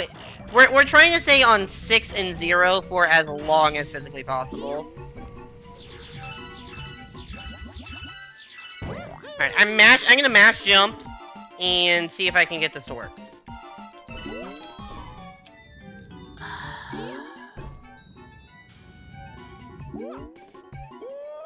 I'm really not seeing a universe in which that's dodgeable.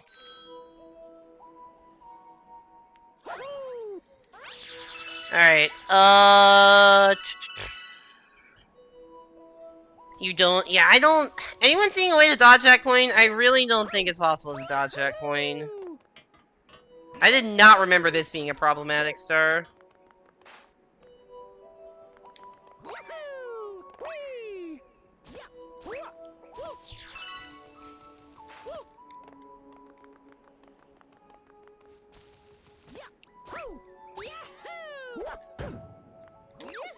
Anyways, I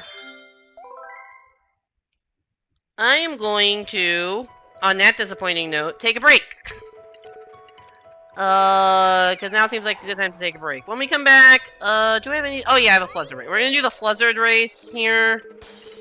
And then we'll take on the World 2 Bowser. Or, sorry, World 3 Bowser Jr., the Mega Hammer thing. I also crave water. Anyways, I'll be right back. I'm gonna run some quick ads just so that people coming in don't get pre-rolls. Sorry, I have to... Twitch is just... You can't not run ads on Twitch, so you have to have mid-rolls or pre-rolls. And if you... run ads, then people don't get pre-rolls. So, I'm gonna run ads during the break. I'll be back in a few minutes for more Mario Galaxy 2 coinless, and hopefully a better grasp of the English language. See you then.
Hello!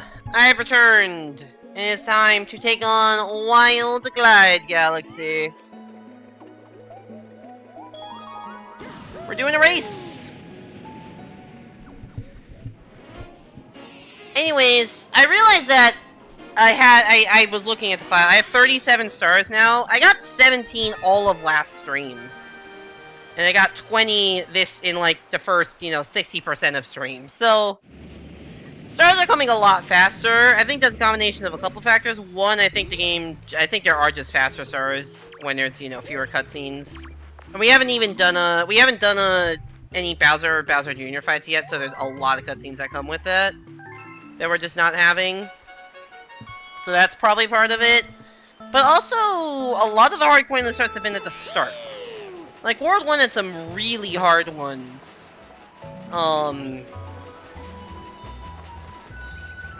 And there are two that are so hard we haven't even done them yet.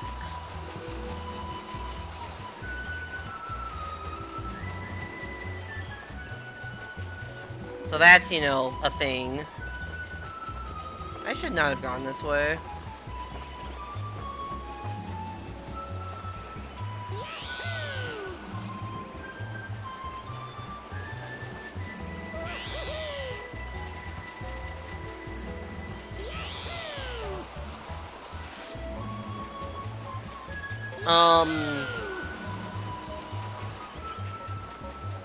But yeah, Worlds 1 and 2 had a lot of stars that took me a while. There's only, I think,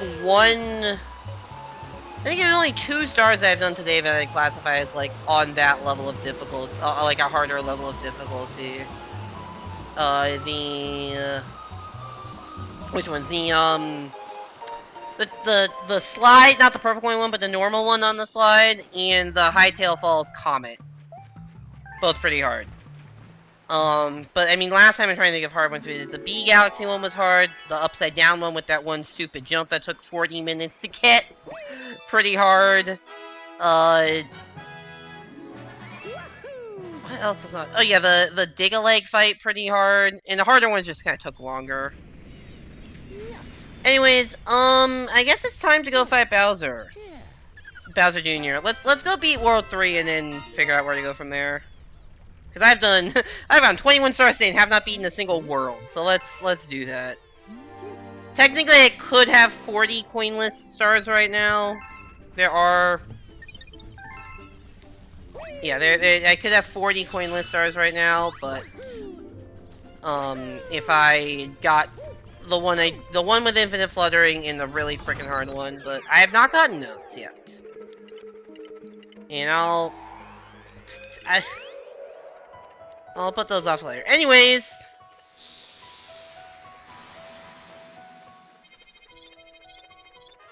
time to finally deal with this bridge that we could have done 10 stars ago. And take on Bowser Jr.'s Fearsome Fleet, which is, I'm pretty sure, an auto-scroller, but it's also the only... That's a lie. One of the only Bowser stages have Yoshi. The only time in the game that there is a Grand Star that you are intended to be able to get with Yoshi. Because I realize there is a Yoshi in the last Bowser area that you're intended to have to ditch at some point, but with infinite fluttering, you don't have to.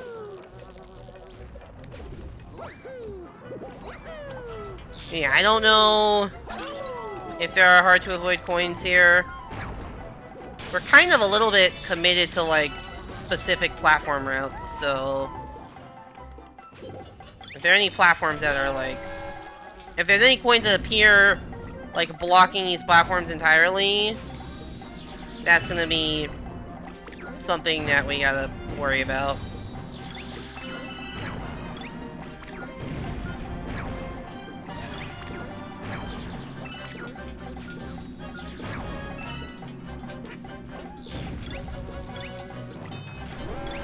Yoshi has a very long tongue.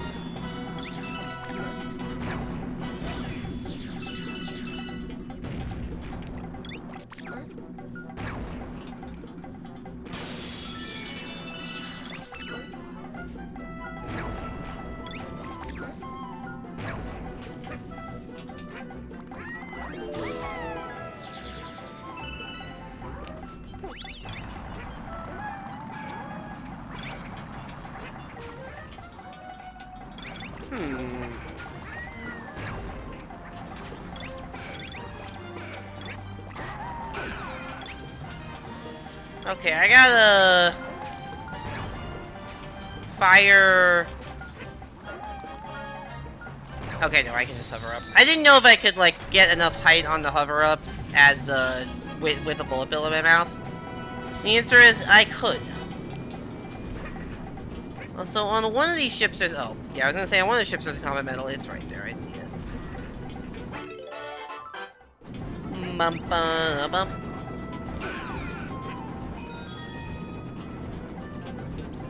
I thought there was something like way further out on one of those ships. I think that's a green star, not a comet medal. That's like way far out on one of those ships.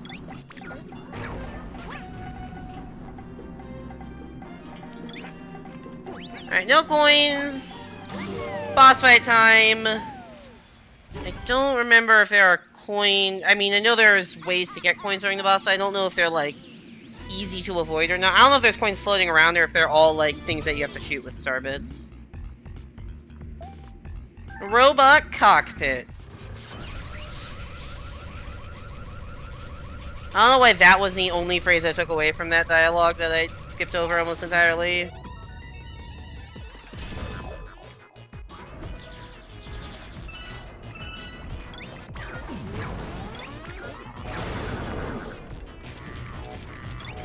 Okay, that is something that will generate a coin.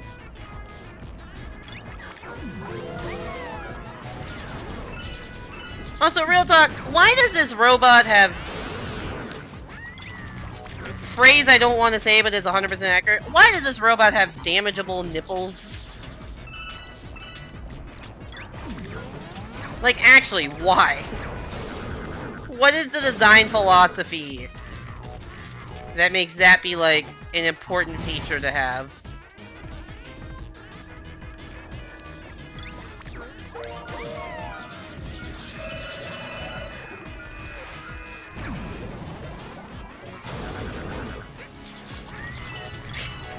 Exclamation mark, damn.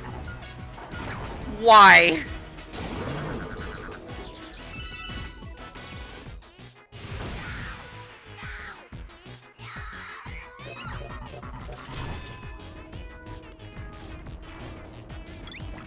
Look, I did say the phrase was cursed, but it also is a question that could not be avoided. Because it's just an accurate sentiment in this situation.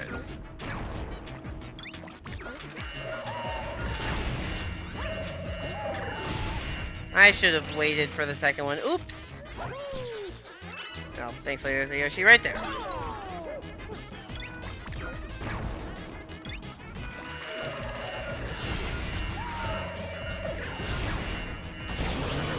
Ow.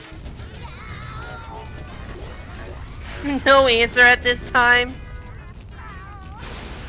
What, you were to the command? Alright, I'll get on Yoshi. He's deserved it. Alright, pretty easy, first try. 0 coins. Let's get ourselves a Grand Star.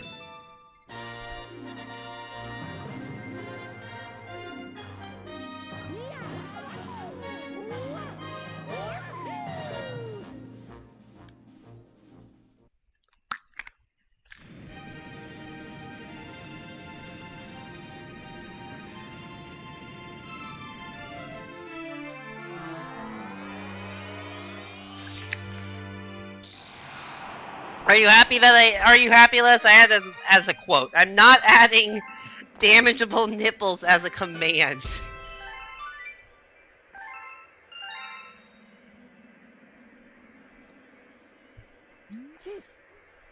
Great work, pal. It's your 3rd Grand Star. Alright, on to World 4. I don't remember what the first World 4 galaxy... Is it Supermassive? Is that the first one?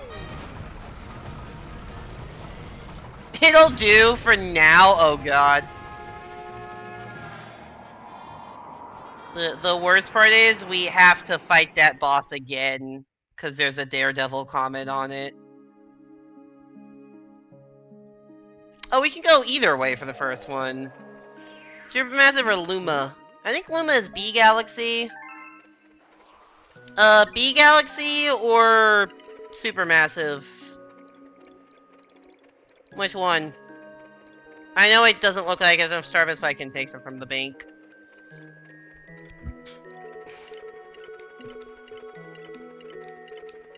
Which one, chat? Supermassive or B?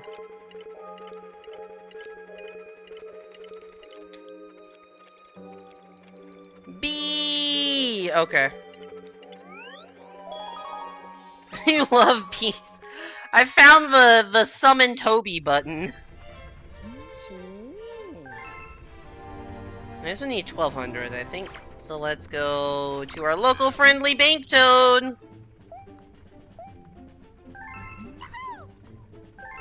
You can add 2? That's so not many. This guy has very bad interest rates.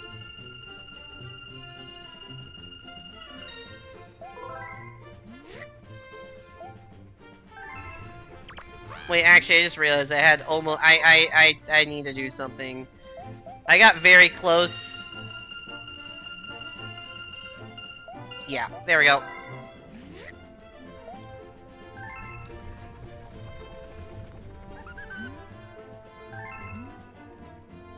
I wouldn't have done that if it hadn't been to like 6980 or something by complete accident.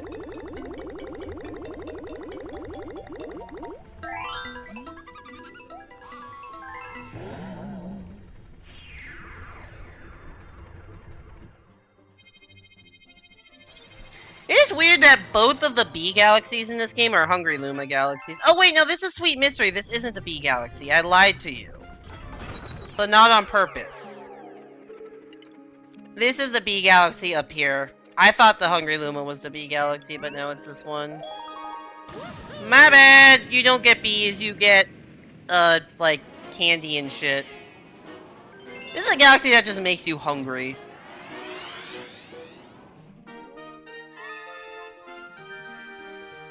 Submitting my resignation letter. I swear I genuinely thought that was the B Galaxy. I forgot Sweet Mystery existed, and I definitely forgot I was Hungry Luma.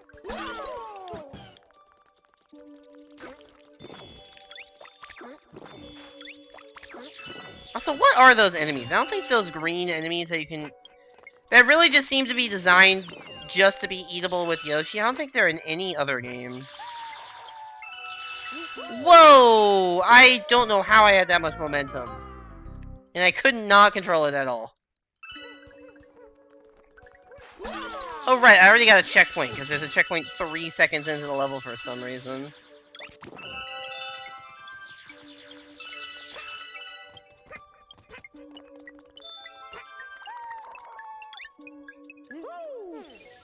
That's not where platform is. I thought there would be a platform there. Okay, no, like, the stage goes more up than I thought it did. I thought it was just dead right. It is not. Because I didn't want to go the way with the coin. Fuck me! I'm a dumbass. I'm playing so bad today, just not even in terms of the coin collection, in terms of my base gameplay. It's just so bad.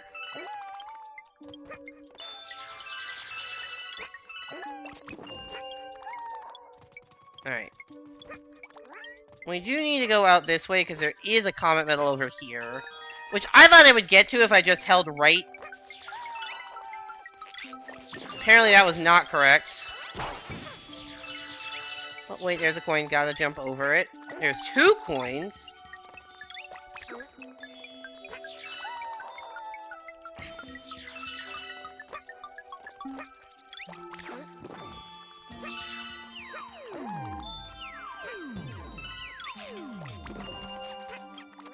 Is this the part with the flip switches?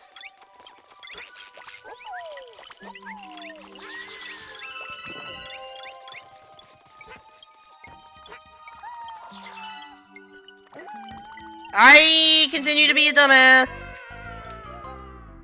Did I get a checkpoint anywhere in that? They have a checkpoint 3 seconds in the level, and then they don't have one for the next minute. I don't understand the system of checkpoints here. Thanks for grinding our star bits back up.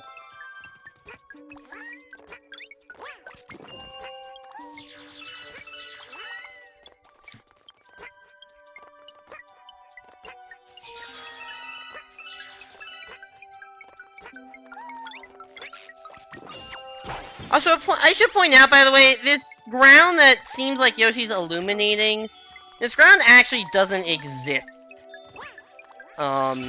If Yoshi is, if Yoshi isn't with the Bulberry. So just, even if you know that's where ground will appear, if you try to stand on it without Yoshi, or with Yoshi without the Bulberry, you will just die.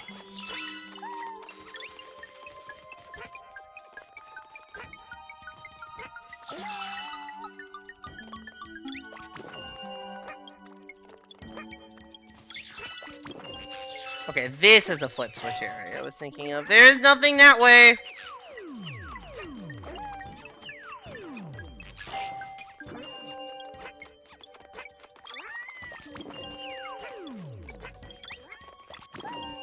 What?! Oh, come on! I didn't make the jump! I like how I'm gaining lives this level just because there's been so many 1-ups and star bits. Because I sure as hell don't deserve these lives I have.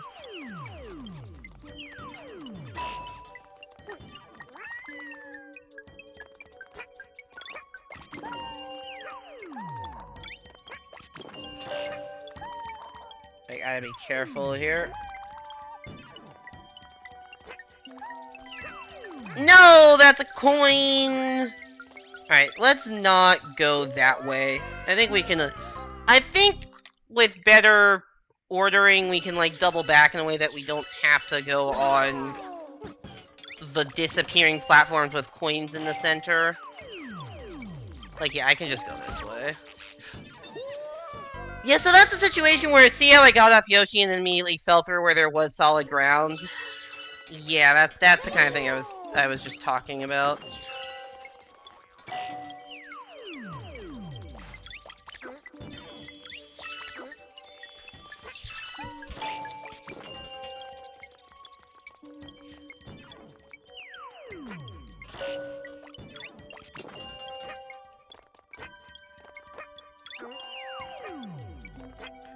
I don't know where the launch star appears. Oh, right in the middle. That would make sense.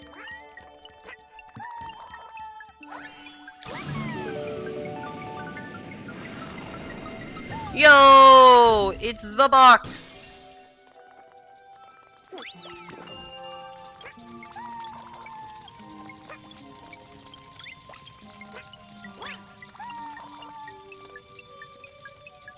Zero coins! Star collected!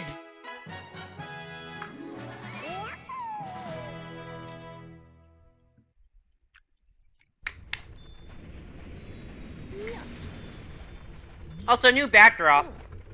The backdrop here, by the way, like what kind of like the blue and white, whatever, the skybox here, that's the word I'm looking for. The skybox here depends on, what star you've last collected what world you've last collected a star in. So this World 4 backdrop you can see, that's the skybox you see. World 1 is like bright blue, World 2 is like an orange, like sunset kind of vibe, World 3 is like a less bright blue than World 1, and then this is like the mixed blue and white kind of thing. Anyway, Supermassive Galaxy. This galaxy is both really cool and a supermassive disappointment for me. I have talked about this before when I did the race with Evan, but this is a really fun concept for a galaxy where, you know, everything is supermassive. People love that shit. Where am I lined up properly here? This feels like a really annoying comet medal to get. I got 2 coins!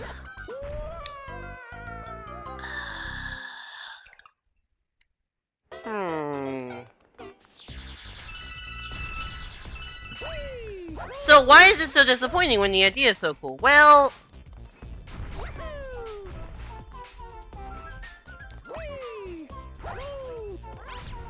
They really... This is a 3-star galaxy. But the 3 stars are more or less the same.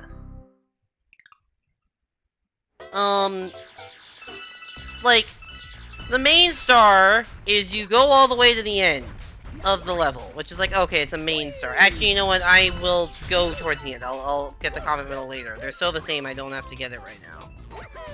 Alright, cool. Main star. Cool. You got, you know, these giant pipes, giant piranha plants, giant lumas even. Like, giant everything. It's pretty awesome. Also, did you know that you could long jump? Crazy.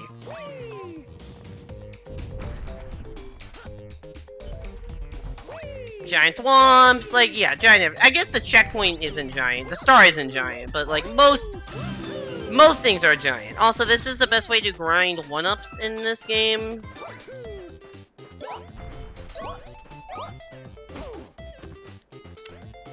I fucked it up, but you can, like, infinitely jump. Like, it's like the infinitely bounce off a Koopa trick. But the Koopa is still alive while you're doing it, because it's giant.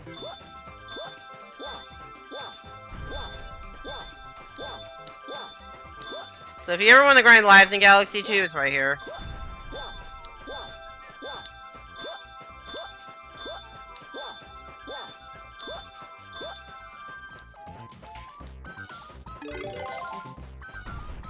So I need to be careful because these will spawn coins when I kill them, so I gotta get... Actually, I'm thinking about that. I probably want to just kill the Koopa and then immediately drill back to the other side. That's probably going to be the fastest way to... Because it's hard to get out of the way with the spin drill because you just move so slowly. So I think you probably... probably just... Yeah, you probably just drill back. And this is why we grinded some 1-ups.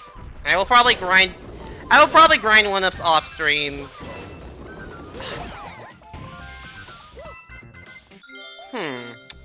I'll probably grind 1-ups off stream before future sessions.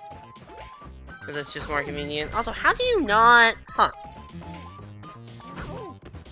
The drilling immediately back didn't seem to work.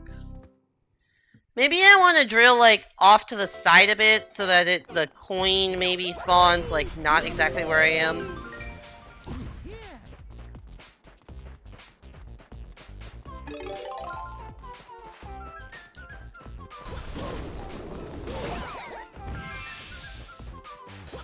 Yeah, that's it. You just want to be a little off-centered. Wait for that coin to despawn. Do a little off-center drilling action. Cool. I figured out the secret.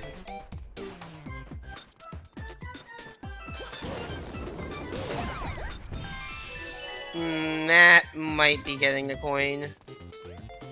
Ooh, we just missed it. Okay. Dodge all the coins, let's go.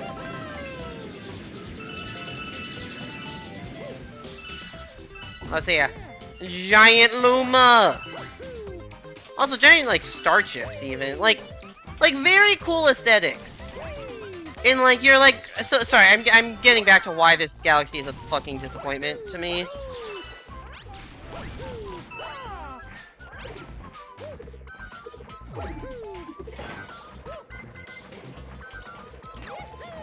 So you can see here that, like... That's the end of the galaxy, right? We're basically at the end. We have to dodge the giant wigglers. And that's the end of the galaxy. Cool. Let's go there. Oh, no, wait, we go over here. Huh, why do we go to this planet? Well, we go to this planet because there's a secret on this planet. And I don't know if any of these spawn coins, so I'm gonna, like, run away to be careful. And then I'm gonna wait for all the coins to despawn.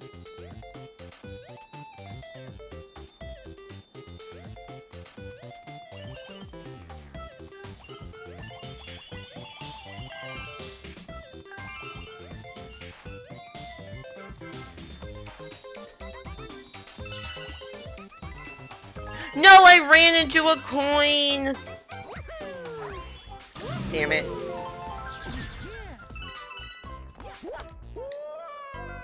Anyways, the secret is right there. It's if you run into every single one of the plants, as I'm gonna do in a second, you spawn a vine that that just takes you to the star.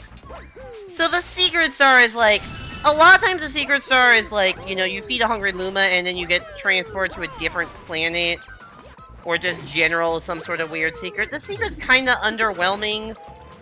And so I think literally the first time I played the game, I found the secret the very first time. Like, I got the secret star before I got the main star. Because I'm like, oh, what is this planet doing here? Oh, it's spawning flowers. Let me just run around it. Why?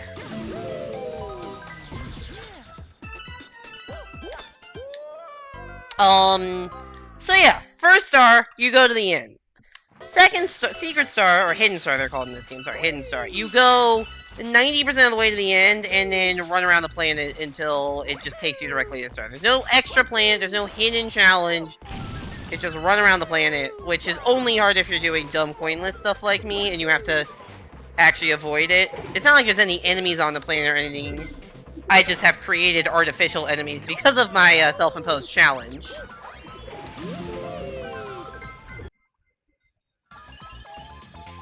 And the third star is a speedrun comet. AKA, you just do the same shit. I ran into that same point again. You just do the same shit that you already did, but fast. And there's a good chance you already did it fast enough the first time. So it's 3 stars that are all the same. Or all very similar. Which is just so dumb. Like, I'm trying to think if there are any other 3-star galaxies in the game that have such little variety between what they are.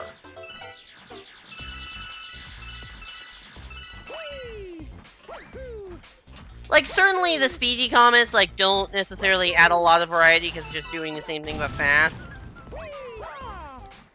But, like, clearly sometimes the speedy comets do different stuff, like how the rolling ball galaxy was not possible in the speedy comet, but it was normally. But, like, the fact that there are 2 stars that are almost identical, most hidden stars in this game are hungry Lumas. I'm trying to think of stuff that isn't hungry Lumas, because, like, at most is. There's that one, like, wall jump star in the B galaxy, which is like a 25-second star, so that has a little underwhelming secret, but at least it, like, takes some effort to find. Where did I collect those coins from? Fuck.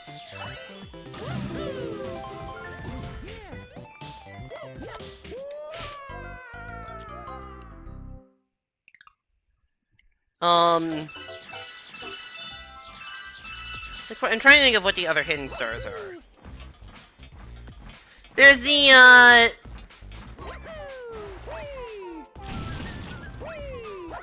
there's the chimp, like, there's the score challenge stuff, or the races, like, those are demonstrably different. There's the, like, ice skating minigame that has the chimp. What other secret stars have we gotten? The block breaking minigame with fire. Like, usually the secrets involve some sort of minigame, or a hidden, or, like, well-hidden thing, or at least somewhat well-hidden thing. Or just, like, a hungry Luma which takes you to a new planet that is unique to that star. There's nothing that's really unique to this particular hidden star. Especially when the comet medal is already do the same thing.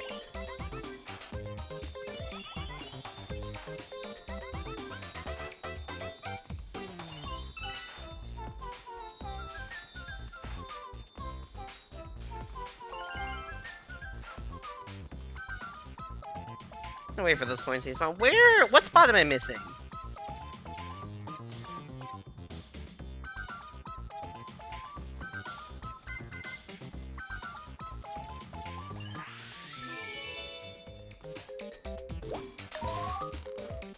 So it literally just takes you to the fucking start. Like, there's no additional challenge, no additional planet. I mean, I guess it's technically a skippable planet, because if you were doing this normally, you just take that launch star and not really land on the planet, but that doesn't really count. And it's just like, it's such a cool idea to have Supermassive Galaxy, and they just didn't do anything with it.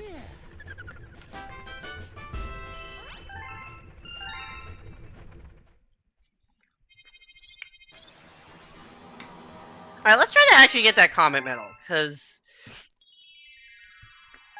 that seemed like a hard Comet Medal to get.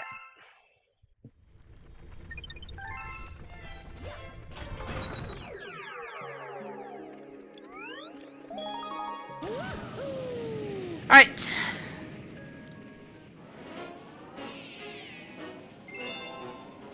Huge trouble with big wigglers. Alright, yeah, the bigger issue is just... how do we get this Comet Medal? I want this Goomba out of the way. Like, I think I need to get it from above. Like, something like that. Oh, did that work? Yo, that actually worked perfectly. Nice.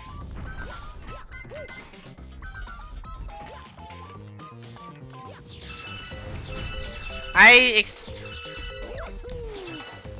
did a thing.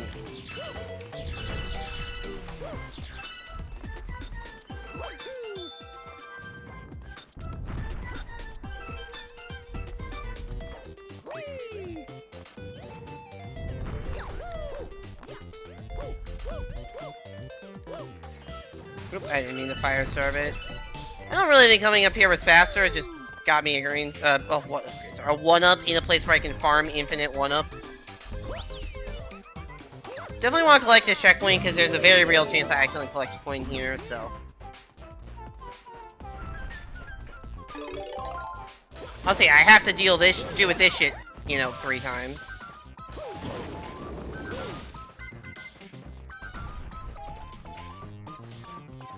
One of them on a timer, so...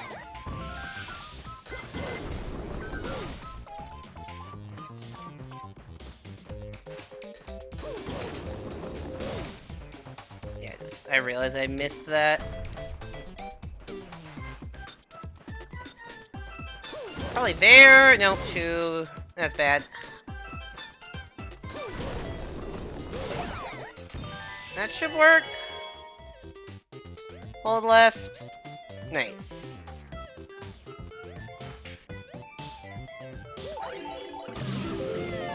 By the way, if I'm ever randomly pausing, it's just because if you stand still for long enough, that timer comes up, or the pop-up comes up that just shows your coin count. I just want to make... I guess I could pause, but it's usually quicker just to stand still than go into the pause menu. And every time I am about to collect either a checkpoint or a star, I want to make sure I don't have coins.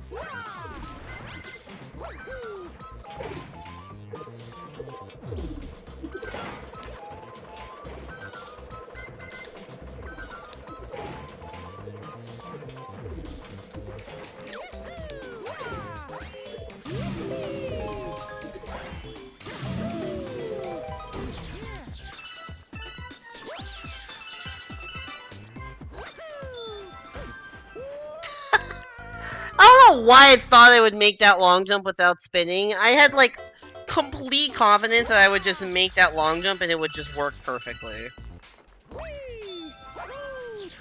And it just was completely misguided.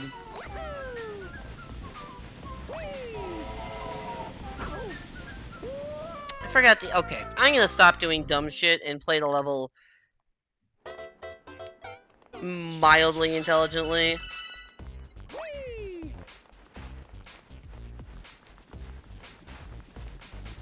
But I'm still gonna fucking long jump here.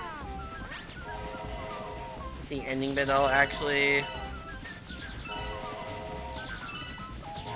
oh wait, there's no bridge to this ending bit, you just have to do the... no, never mind, there's a bridge. This is... oh god, why did I just got gravitated towards that... uh-oh. Yeah. 99 star bits! 0 coins. That 0 still there. That's star number 42, 43, 41, 44. Somewhere in the low 40s.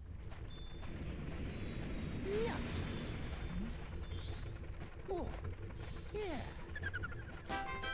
42.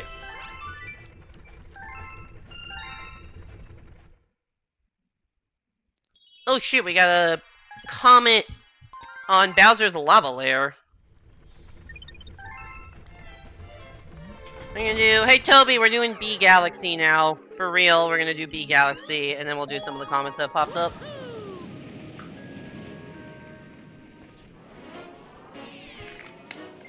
Welcome to Honey Hop Galaxy. The first of these, I can't English. The first B Galaxy was quite tricky to avoid all the coins. I do not know if this is as tricky. Yes. Whee!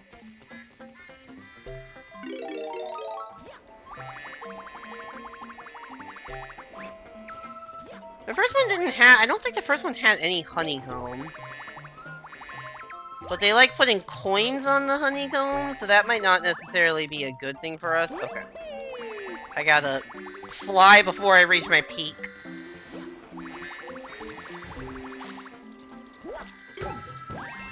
Wait, that's gonna spawn a coin.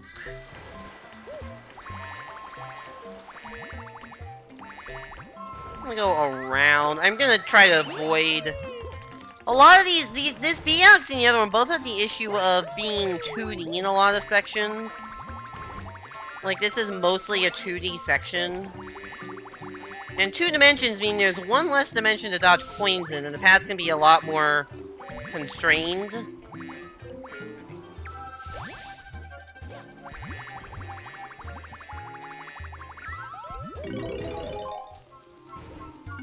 So the coins can get harder to dodge.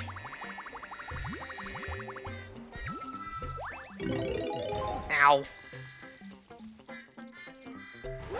Oh, shit. I fell all the way back down. I didn't realize there was one there. Can I make it up here? Probably, but I'm not gonna bother trying.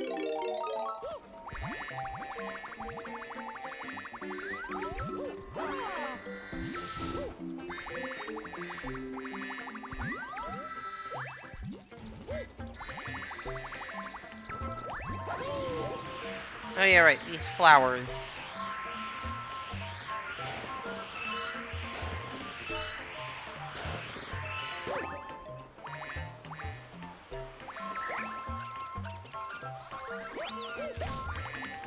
Alright, now we gotta get all of these silver stars.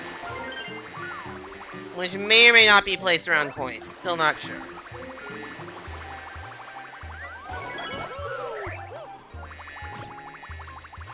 Believe it, it is actually not the hardest star in the galaxy, but like there's another the second star in this galaxy is far harder. It is one I distinctly remember grinding a lot for in a previous time I tried this challenge. Oh yeah, the comet medal exists. I almost forgot about it. Good thing I just happened to go here anyways. This is not a very memorable, like, comet medal location for me, probably just because it's right there. Like, you're gonna see it if you go for that other one, so... Ow! If I was about to get hit again.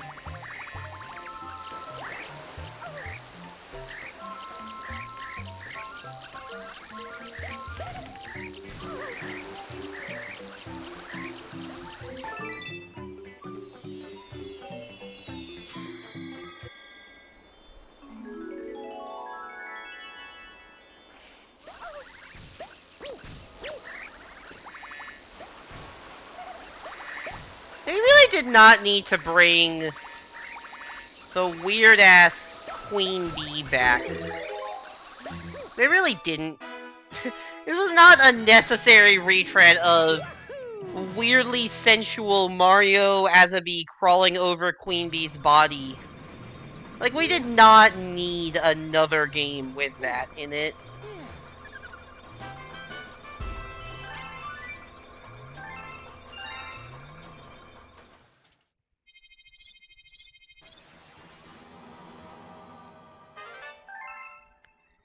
What do you mean by that? I mean exactly what I say. It's just very weird. It's just the fact that, like, that, I mean that, like, that exact thing of, like, crawling around Queen Bee while Queen Bee, like, gives, like, as a weird form of massage is, like, that basically the exact same thing happens in the first game. Like, that is not something we need a callback to. Also, where'd that comment just spawn? Supermassive? Let's go to the Bowser one. Oh wait, that's not the fastest way. I should have gone here, and then gone left. Because Bowser's at the end. Alright, Bowser's Lava Lair. This is a speed run. That much I know. I don't know where coins are in it.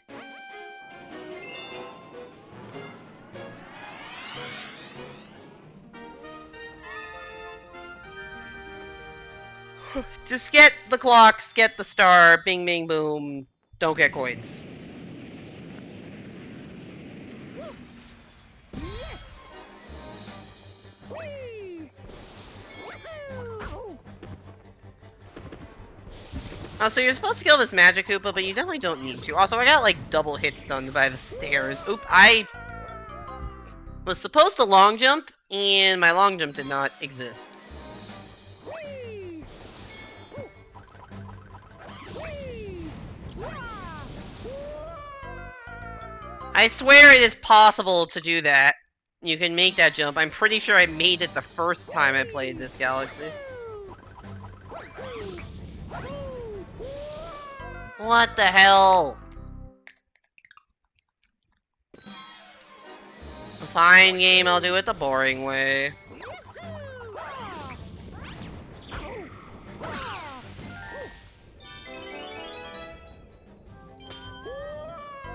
What? How was I off the edge? Oh my god. Good speedrun, I cannot make it past the first 3 seconds without doing something idiotic.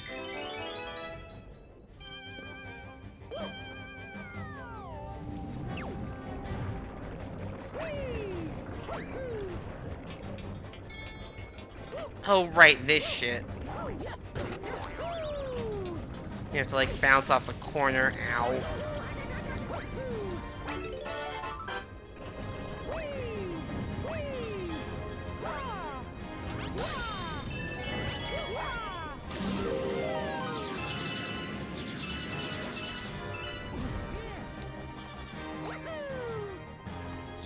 That's a weird long jump.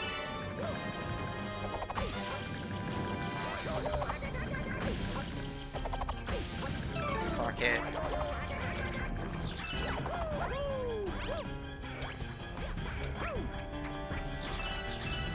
Fuck it. Oh, there's a clock on top of that? Damn it.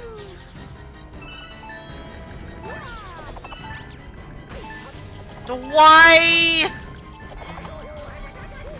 Well, I have 1 health and I'm very low on time, but other than that, things are going great. Shout out to that rock.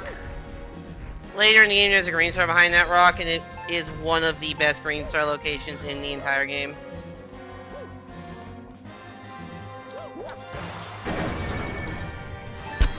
Do I have enough time? I do not know.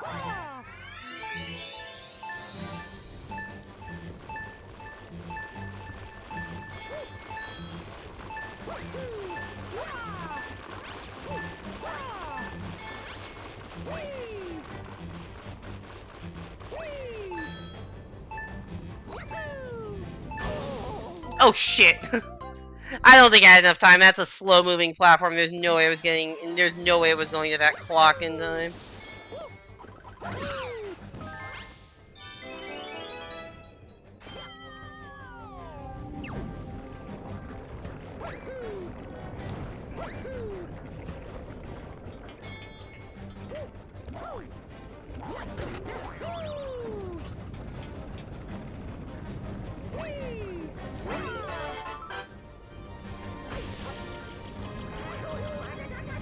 The classic cutscene happens when you are spinning, so you just get the big fist model. I do remember Evan farming the crap out of the Galaxy 2 race or his clips channel, because I think he started his clips channel like pretty soon after the Galaxy 2 race, and there was just a lot of content there.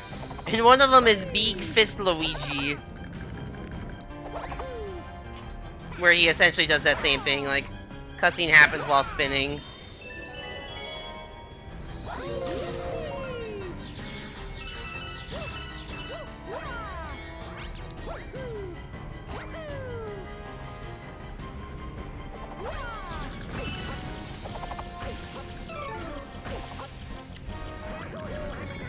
Yeah, that could have been handled better. If I just held forward the whole time, I'd probably have like 3 or 4 health and not 2, but I decided to try to still have full health, or I guess I had taken 1 damage, so 5, and it did not work in my favor. Also, I have like 30 more seconds than I did last time, so this is looking a lot more promising.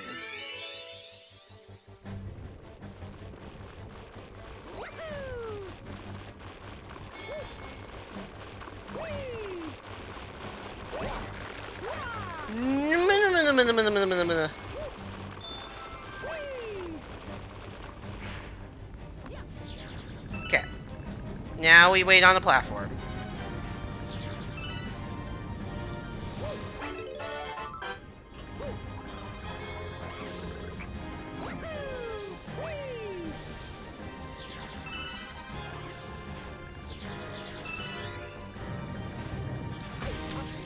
What am I doing?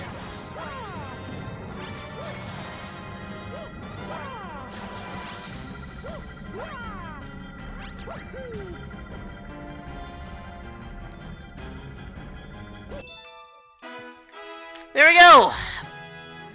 Another star! No coins! I need to run to the bathroom, so I'll be back in like 45 seconds.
Hello! Sorry about that. I'm back. I don't really want to talk to you, Lubba. Let's go back to World 4 and take on... I guess we got some Comet medals to do. I don't really want to do Supermassive because I just did that twice, but we can do Sweet Mystery Purple Coins. Let's do that one. Once again, purple coins are not gold coins. I'm collecting as many of those as I damn well please, which is usually in increments of 100. Although not always, because you have there are some stars like the Tall Trunk Slide where there's more than 100 coins. I cannot remember if this purple coin's on a timer or not. I think like most purple coin stars are on timers in this game. Obviously not Tall Trunk, but that has its own timer of like... This may be the one purple coin star where there's like no time pressure. Because, like, Tall Trunk, there's time pressure of, like, you can't go back up the slide. And, like, Flip Swap, there's a timer. Puzzle Plank, there's a timer. I'm trying to think of what other stars have purple coins. I don't know if... Clockwork Ruins purple might not have a timer. That one I'm not sure. Legitimately don't know if that one has a timer or not. There's the ball rolling one in Special World. That has purple coins, but that also, once again, has the implicit timer of just you're on a moving slide and you can't go back up. Like, this is one of the more stress-free purple coins in that regard. I guess you're on, like, micro timers because of the bulb berry. But you can take, like, as much time as you want to get the purples, which is not true in most, if not all, the rest of the purple coin missions in this game. Oh yeah, Flipsville has a purple coin comet. That one's on a timer.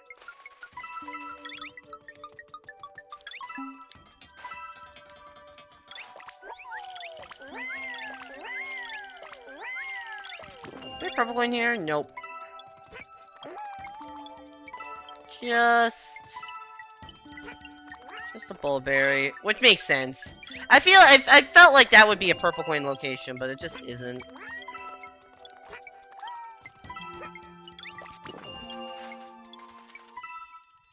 Anyways, we got 100 coins, but every single one of them was purple. I don't even think there are any normal yellow. The only thing yellow in that level was Yoshi. I don't think there are any normal coins in the entire level. A lot of bulb fruit, but no coins. Oh, yeah.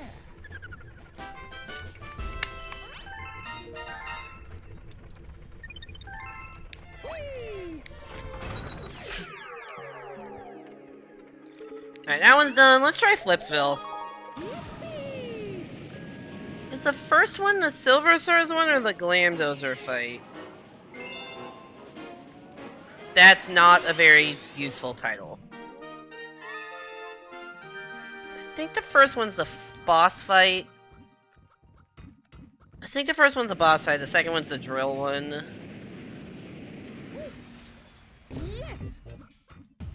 I'll say you can skip right up to the launch star here, but then you'd be skipping the Comet Medal. There's probably a way to skip to that also, but I do not know it. Okay, that does explode into a coin, but I have plenty of time to get out of the way. So that's good to know that I don't I don't really have to worry about killing those guys. I can just move.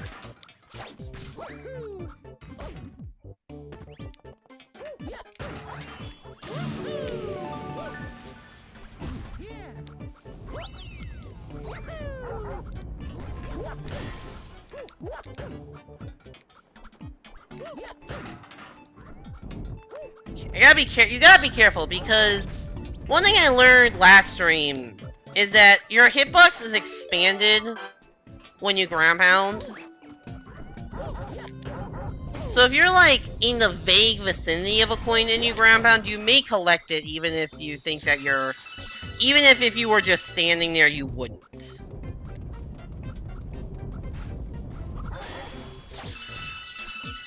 So a lot of chain jumps here. You can't grind star bits there, in case you're wondering, because at some point they stop giving star bits.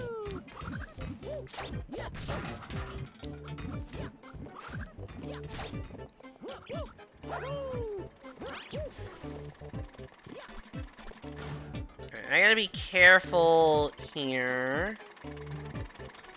How do I want to do this, actually? Does this work? No, that did not work at all. Okay.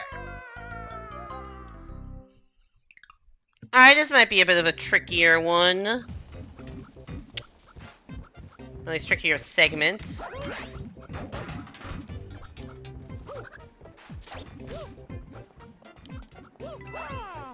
Really? That collected it? Okay.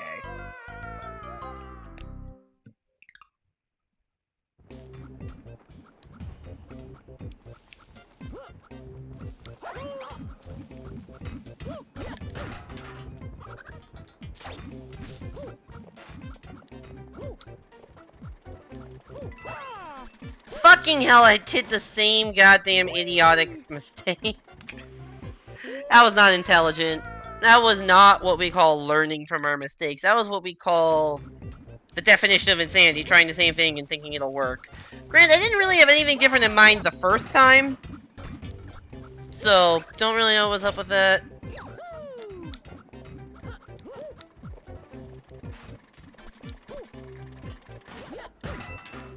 Oh fuck, I mistimed that. I could go far enough left. I think I need to try to ground pound, like, on the edge of that between coins. Unless there's like a way to skip this whole section, but I don't think there is. I think I just kind of have to do this. Also, I can go under that. That makes that much easier. I think I want to go here and, like, get ready to go, like, now. Like that. And then continue to dodge on the edges. I'm gonna assume the coins are all on the center.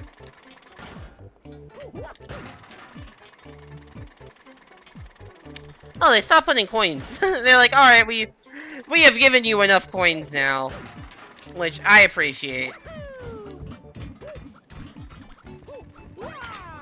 Oh, so yeah, we can just... Oh, I thought I was dead. There's no checkpoint before the boss, but no, there is.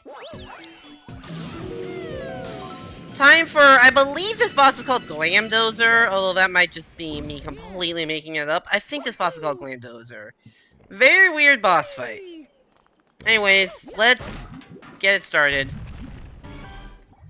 Also, I have to be careful of the edges, apparently, because the edges are littered with coins. So if I need to flip sides, I probably want to ground pound instead of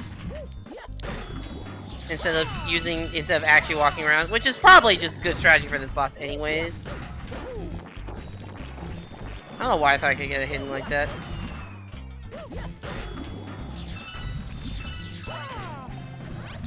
Let's see, she shoots like fireballs that clog up the... Like, yeah, like that. That clog up the holes so that you can't use them.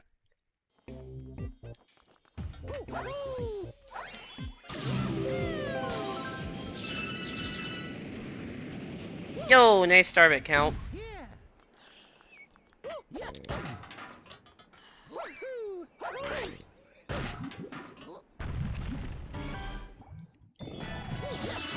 Wait, why did I think I was...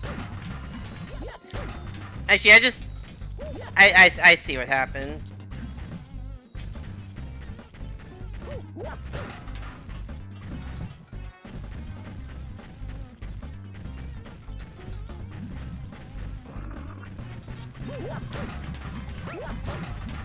Aw.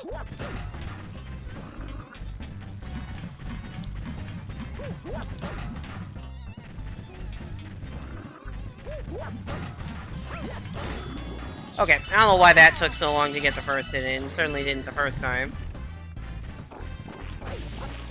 Ow.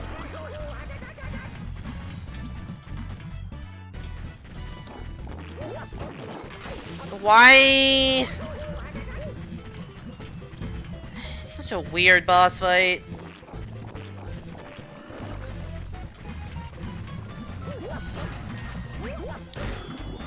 Alright, 2 hits. But we have no health, and obviously we can't heal because, you know, coinless.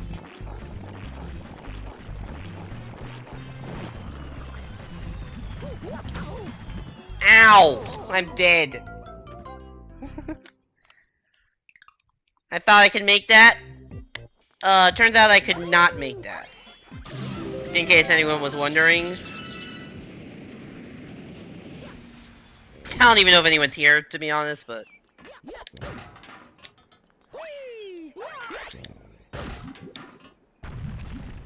Hey, Toby. How do you feel about this boss fight? How do you feel about Glamdozer? Which I'm like 80% sure is her name.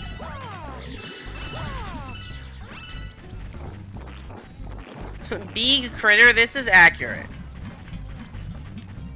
Also, for some reason, like, the texture of those fireballs, I always, like... These look like peaches to me. Like, it just... This boss fight makes me crave peaches.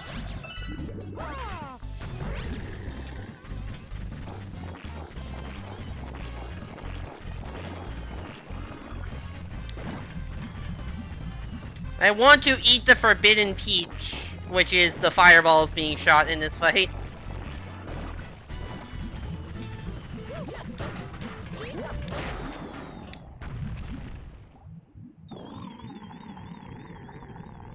Shout out to people randomly telling you about their life issues and family problems for some reason.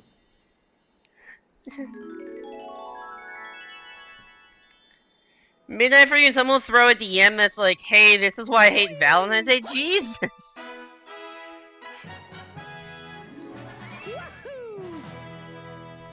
Valentine's Day just, I don't hate Valentine's Day, although it does, like, acutely remind me that I am single. Oh, yeah. Please, it's midnight. There's a time and a place for trauma dumping, and it is when I am more awake.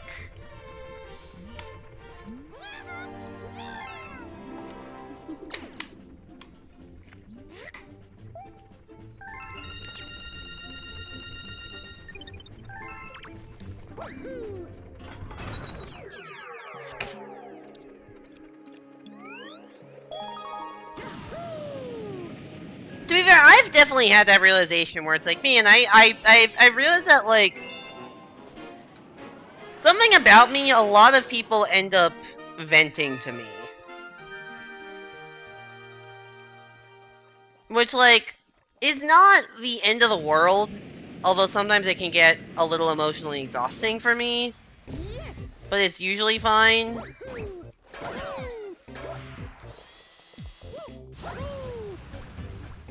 Okay, they, I think, do weird force field shenanigans so that you can't do what I'm trying to do there.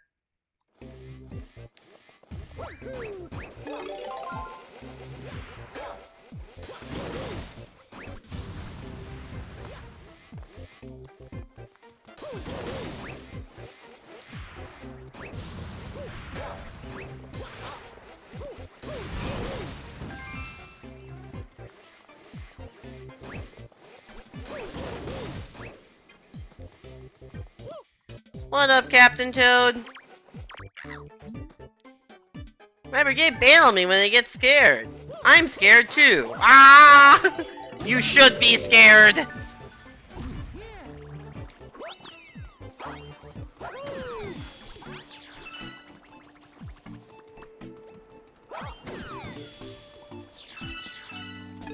Where's the drill? That was not the right place to drill, was it?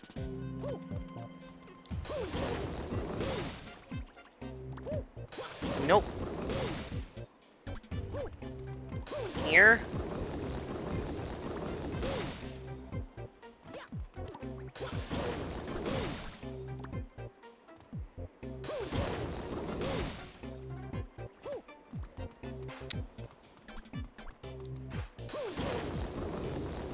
No, I need to be like, I need to be diagonally opposite from this, so I need to drill here.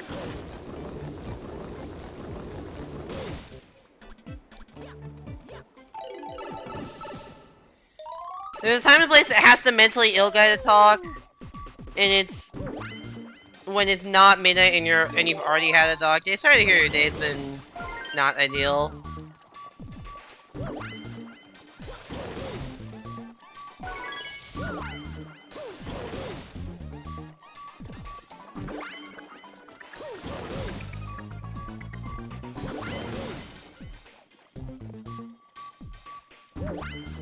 You don't like to randomly spring your problems on people? I'm gonna get hit by that.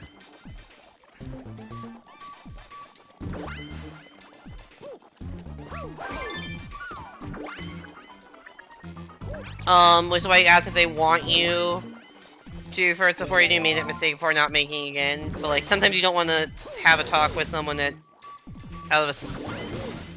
Oh shit! Well, I don't think we're getting this star. I have a feeling we're not getting this star. This is the most comically obvious impossible star. This is a 2D section. I can't even be normal Mario. I have to have the spring. Yeah, I don't. There's nothing I can do about this one.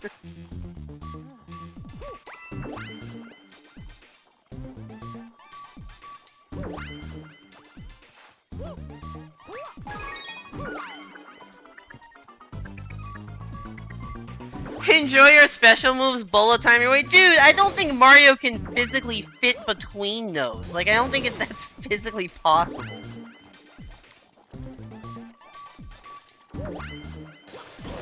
Well, I guess this will be when we come back to later and collect 1 coin. This is also the very end, so we can't, like, die our way past it.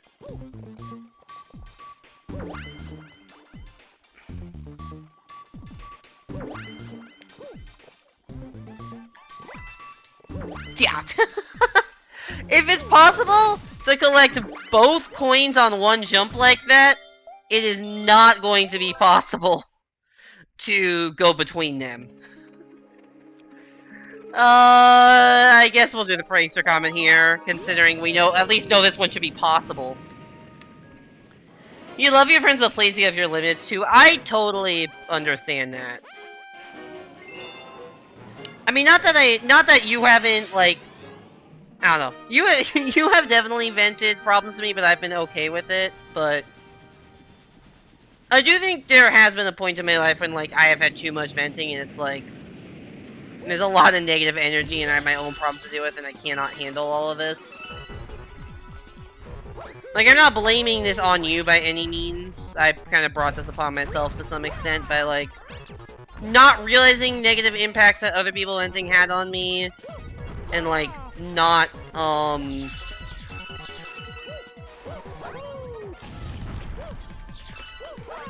and not what? Not setting boundaries, clearly. We both have? Yeah. Well, I was gonna say something specific, but I don't remember what it was.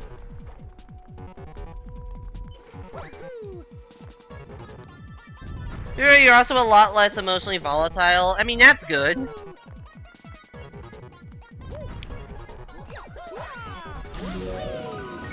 I generally think I'm emotionally stable, but I think how I describe myself is that, like, if things go bad, they're very bad. Like, basically, I, like, let little things fester, and then sometimes it's like, okay, wait, I'm at the point where I've just taken too much, and I just hit a breaking point. Probably fuck with both of us when you're... Yeah! That's probably accurate.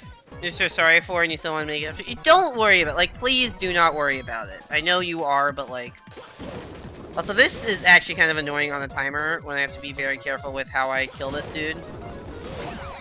So that I don't get a coin spawned on me. I have 48 seconds left. Crap. Go, go, go, go, go.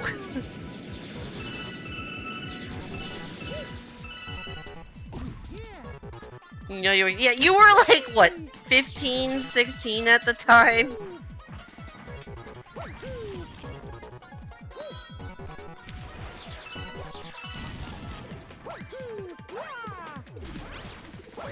And going through it for, like, very justifiable reasons. Do you think 15 seconds is enough time to beat the rest of this? Right, I have to go to this. Nope, no way. I'm out of time.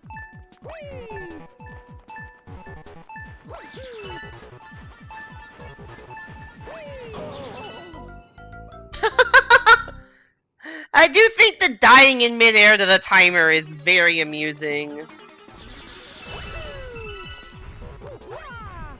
Hey there, Pickle. Welcome back to the stream. Hope you're doing well. We're doing Galaxy 2 coinless, as you can probably tell by the title. How have you been? You might explode here, actually. I sure did.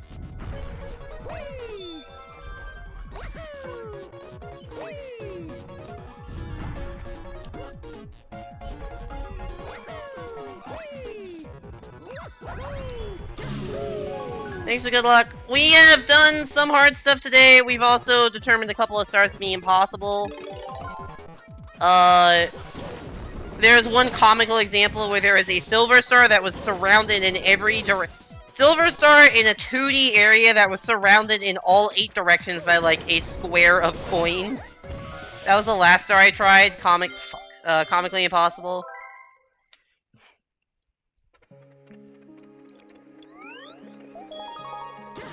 Yeah. At some point that counter will increase, but I'm doing as much as I can before I get off the 6 and 0.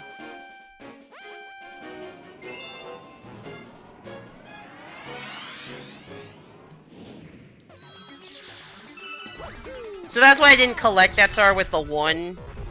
Because I want the 6 and 0 to stay as long as possible.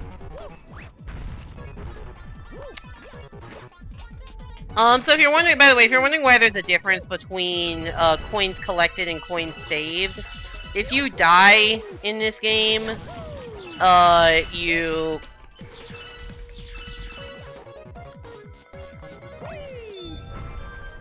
you die in this game, and you respawn at a checkpoint, you lose all the coins you've collected.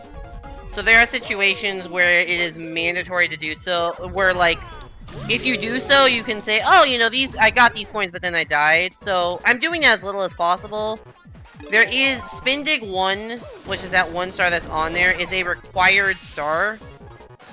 And there are 6 coins that are unavoidable because a launch star that is mandatory to beat the level takes you directly through them. So, but it's not past the last checkpoint of the level, so I collected 6 points and died. Hence why those numbers are 6-0. There are definitely some stars in this game which, like, either don't have checkpoints because they're comet medals, or the mandatory coins are right at the end, like the previous star that we just tried in Flipsville. So, to get 120, the answer to, like, the minimum number of coins saved is not 0. But it is smaller than the overall number of coins collected. Especially when you factor in Hungry Luma stars, because they are coins required. I'm probably going to put that in a separate category of, like, coins fed to Hungry Lumas. I think that's just an entirely separate category.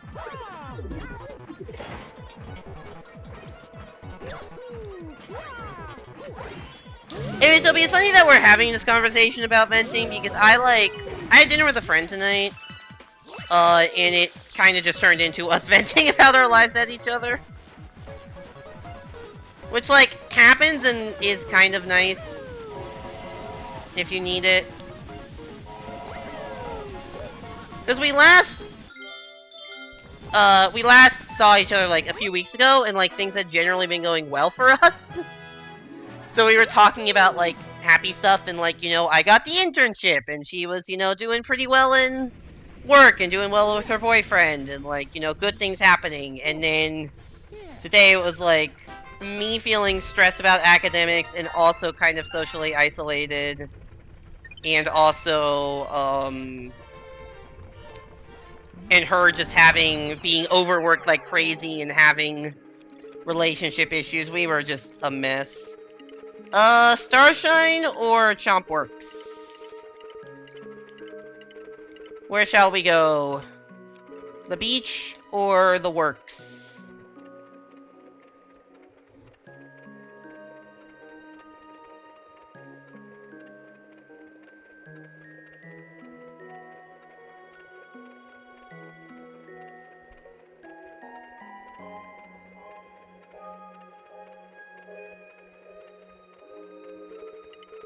Any ideas, chat?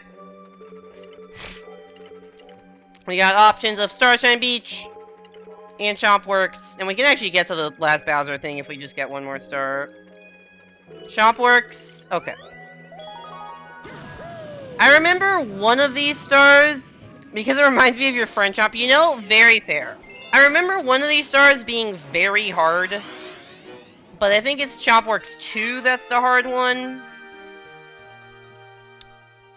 And I'm not going to do that tonight, because I do not have the energy to start a grind of a hard star at 11:23 p.m. Yes. when I have not gotten enough sleep today. Or the last couple days. I think this one's like a normal-ish difficulty. There may be... The end might be tricky, but...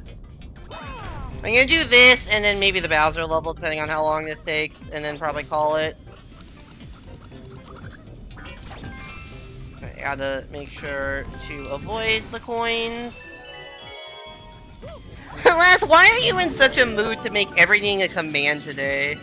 You never really explained that. You just kind of have kept doing it since the start of stream.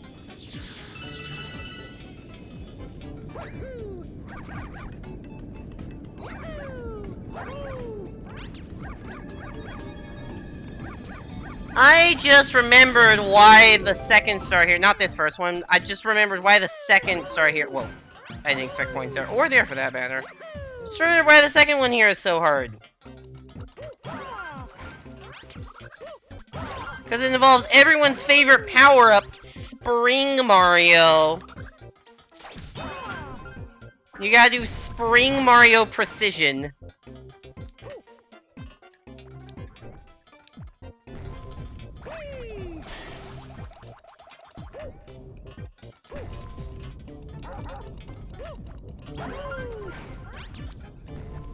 Whoa! No, no, no! I'm dead. Yeah, I'm not doing Spring Mario Precision tonight. Maybe whenever I do this next, I'll take that challenge on. Exclamation mark rip! I have an emote for this. Oh, I guess you're not subbed right now. I literally have an emote for dying.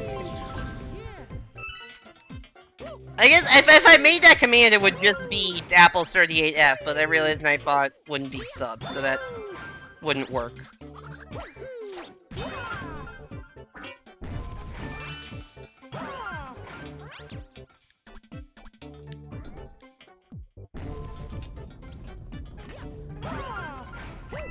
Coin jump scare! I forgot there were coins there! Also, yeah, there you go. There's the emote. There you go. Right, you can unlock it with channel points.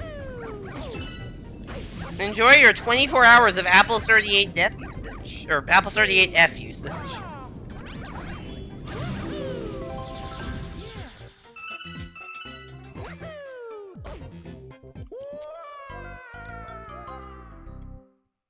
And why he towing out? What? Also, I don't know why I just jumped into the abyss there. That was not smart.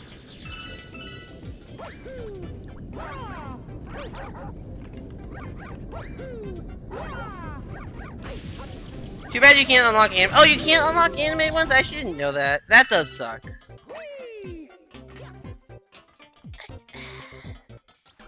I've never tried to unlock an animated emote.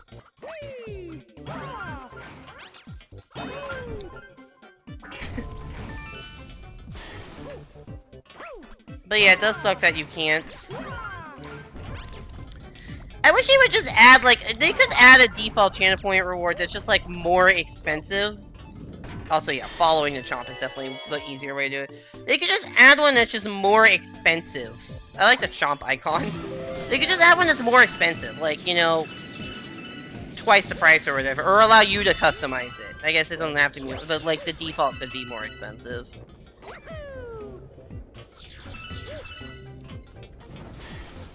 Alright, so this one... Did I get the Comet Medal?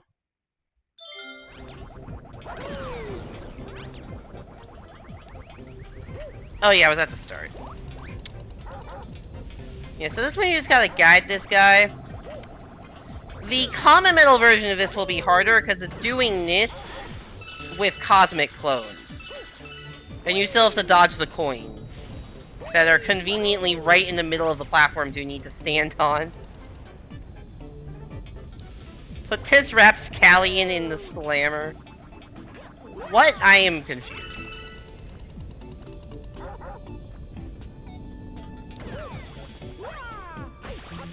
Fuck.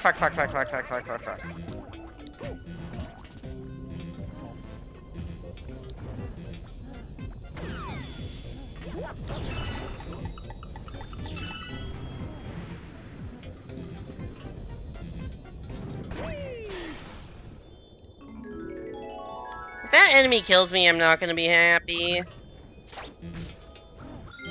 I gotta check. 0 coins, 0 coins. We're good. Get out of here. Get out of here before bad things happen. I have 1 health. Nothing good happens with 1 health.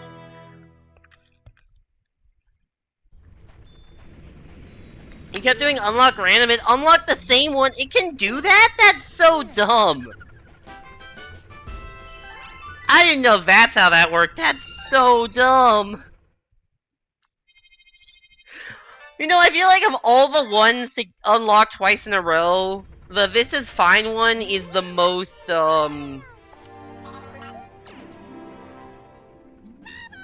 is the most appropriate, I think. Alright, do I want to do the next Bowser level now? I don't wanna do it now, but I also don't wanna leave it for next time.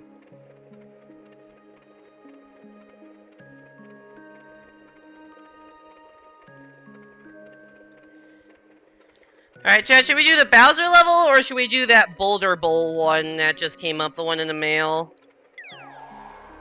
Whoa, that's a lot of emotes. Boulder? Okay. We cannot fight Bowser today, that's fine.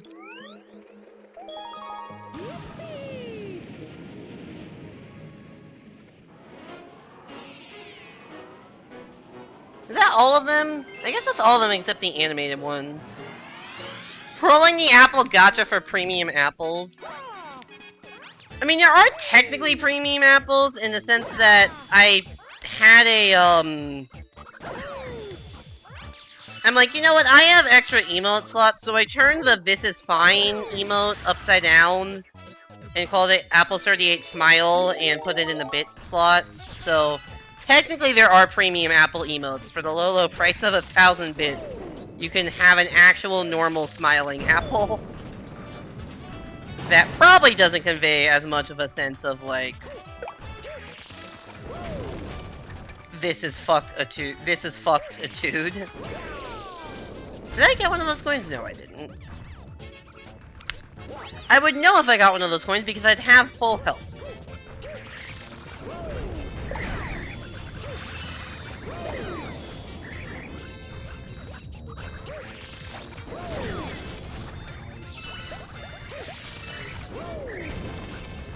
What?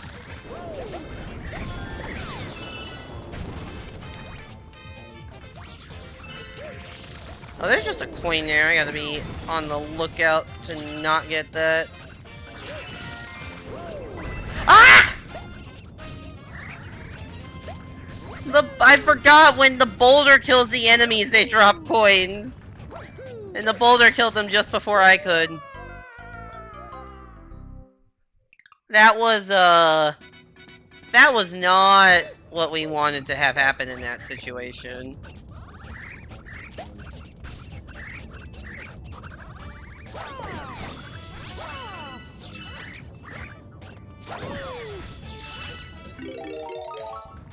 That's true, it was 2 coins. Wait, that could spawn a coin. It did spawn a coin. You are just staring at the corner.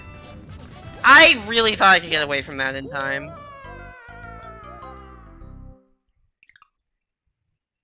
This is why I will grind lives in Supermassive, before I start next stream of this. Especially because we got some hard ones coming up.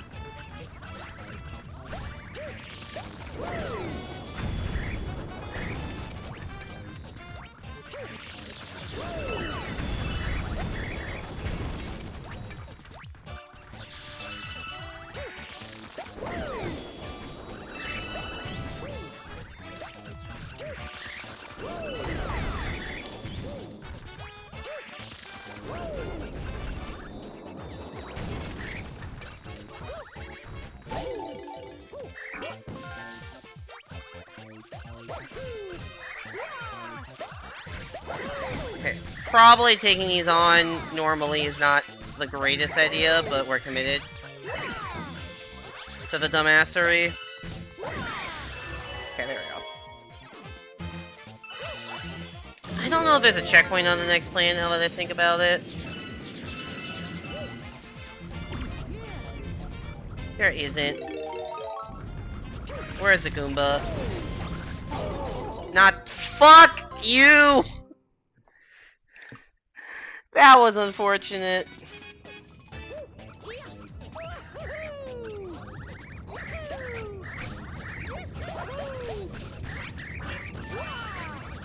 Gotta watch out for that coin.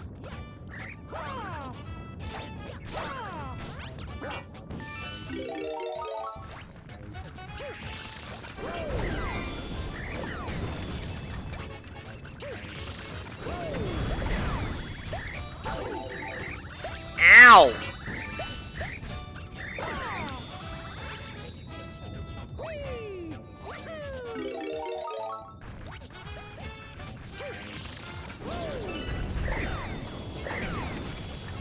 That was a good bowl.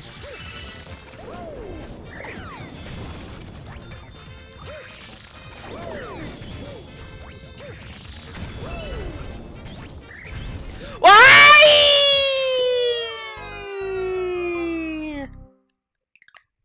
I do not know what noise that was, but it was not a noise of success.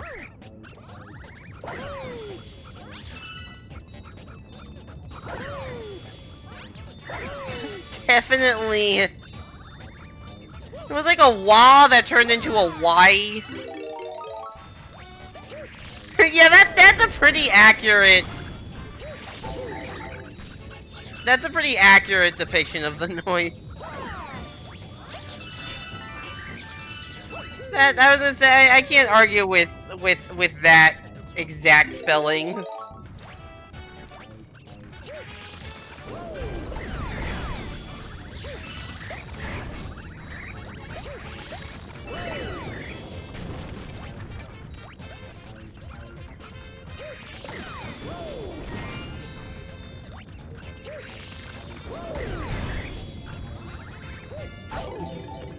You fucking bitch! I'm gonna get to this planet with 1 health again.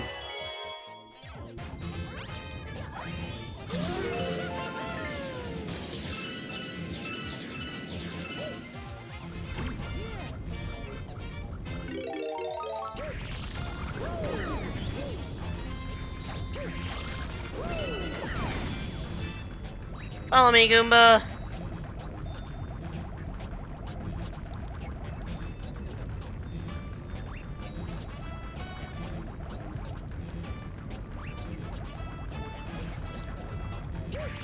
I need to kill this. Whoa! Without killing myself, where'd the Goomba go? Is the Goomba alive? Goomba's alive! Let's go! Wait, that's not the gap. That's not the gap. It's after this one. Right here, Goomba. Go, go, go, go, go, go, go, go, go. You can do it, you can do it, you can do it. Ah, you're gonna kill me! Ah! I forgot I had 1 health for a second. The insta-win! I love how he just holds up the Goomba like a fucking assist trophy.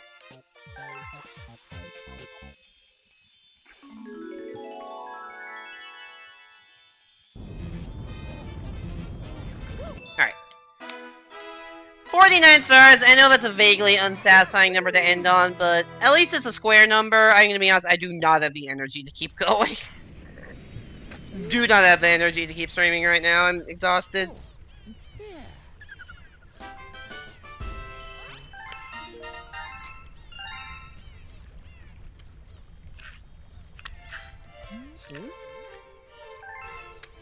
Anyways, we made some good progress today. We did pretty much all of... I think we did all of World 3 that we have access to right now. We did a lot of Comet medals, and we started World 4. So next time, just looking at what we got. Next time, I may actually try one of the harder... There's 2 hard World 1 stars. Oh, I didn't realize this appeared. So we got Comet here that we'll do, and then it may give a shot at either the Infinite Flutter in Yoshi Star, or the super hard platforming in Right Side Down. I will probably give one of them a shot. World 2, there's like nothing we can do right now. That's a Hungry Luma, that's a Hungry Luma. That's not possible. World 3, that's a Hungry Luma. That's impossible. We don't have the comet for that. We don't have the comet for that yet. World 4, that one's impossible. And then we haven't done Starshine or finished these yet. We're waiting on something there, and then we got Bowser. So, we will do some, if not most, of those things. I don't think we're going to do all the hard things in one stream, but we'll do some, if not most, of those next time I take on this challenge, which I don't know when it'll be. Probably in about 2 weeks. But yeah. Let me go find somebody to raid. Thank you everybody so much for coming to the stream. I did promise I would raid somebody if they are still alive, so I'm checking to see if they are still alive. The answer is yes, they are still alive. So we're gonna go raid our buddy Swearin, who is doing a happy birthday stream, which involves a lot of spins of a wheel to like play various games. So this includes like Mario Kart, Mario Party, Geometry Dash, some like Discord activity games. So yeah, he's doing a lot of stuff. He's been live for like over 8 hours, and it says he has 450. He's like, I think he's still gonna be going for a while. So go give him some love. Hit him with just happy birthday, and then a hype emote of your choice. My Pog if you got it, like a generic PogChamp or something if you don't. I will be back probably on either Saturday or Monday with either Versus or 64DS. Don't know which yet. I probably won't be streaming both Saturday and Monday because I just got a lot of work to do this week. And I don't know if I have time to do 2 streams before next Thursday. But I'll post updates in the Discord if I know for sure whether I'm streaming or not. But anyways, thank you everybody so much for coming to stream. Thank you to Hugh for the raid. Thank you everyone else for being here, chatting, lurking, being part of the coinless experience. Go give Swearing some love. Have a great night, everybody. Hope to see you back here next time, and take it easy.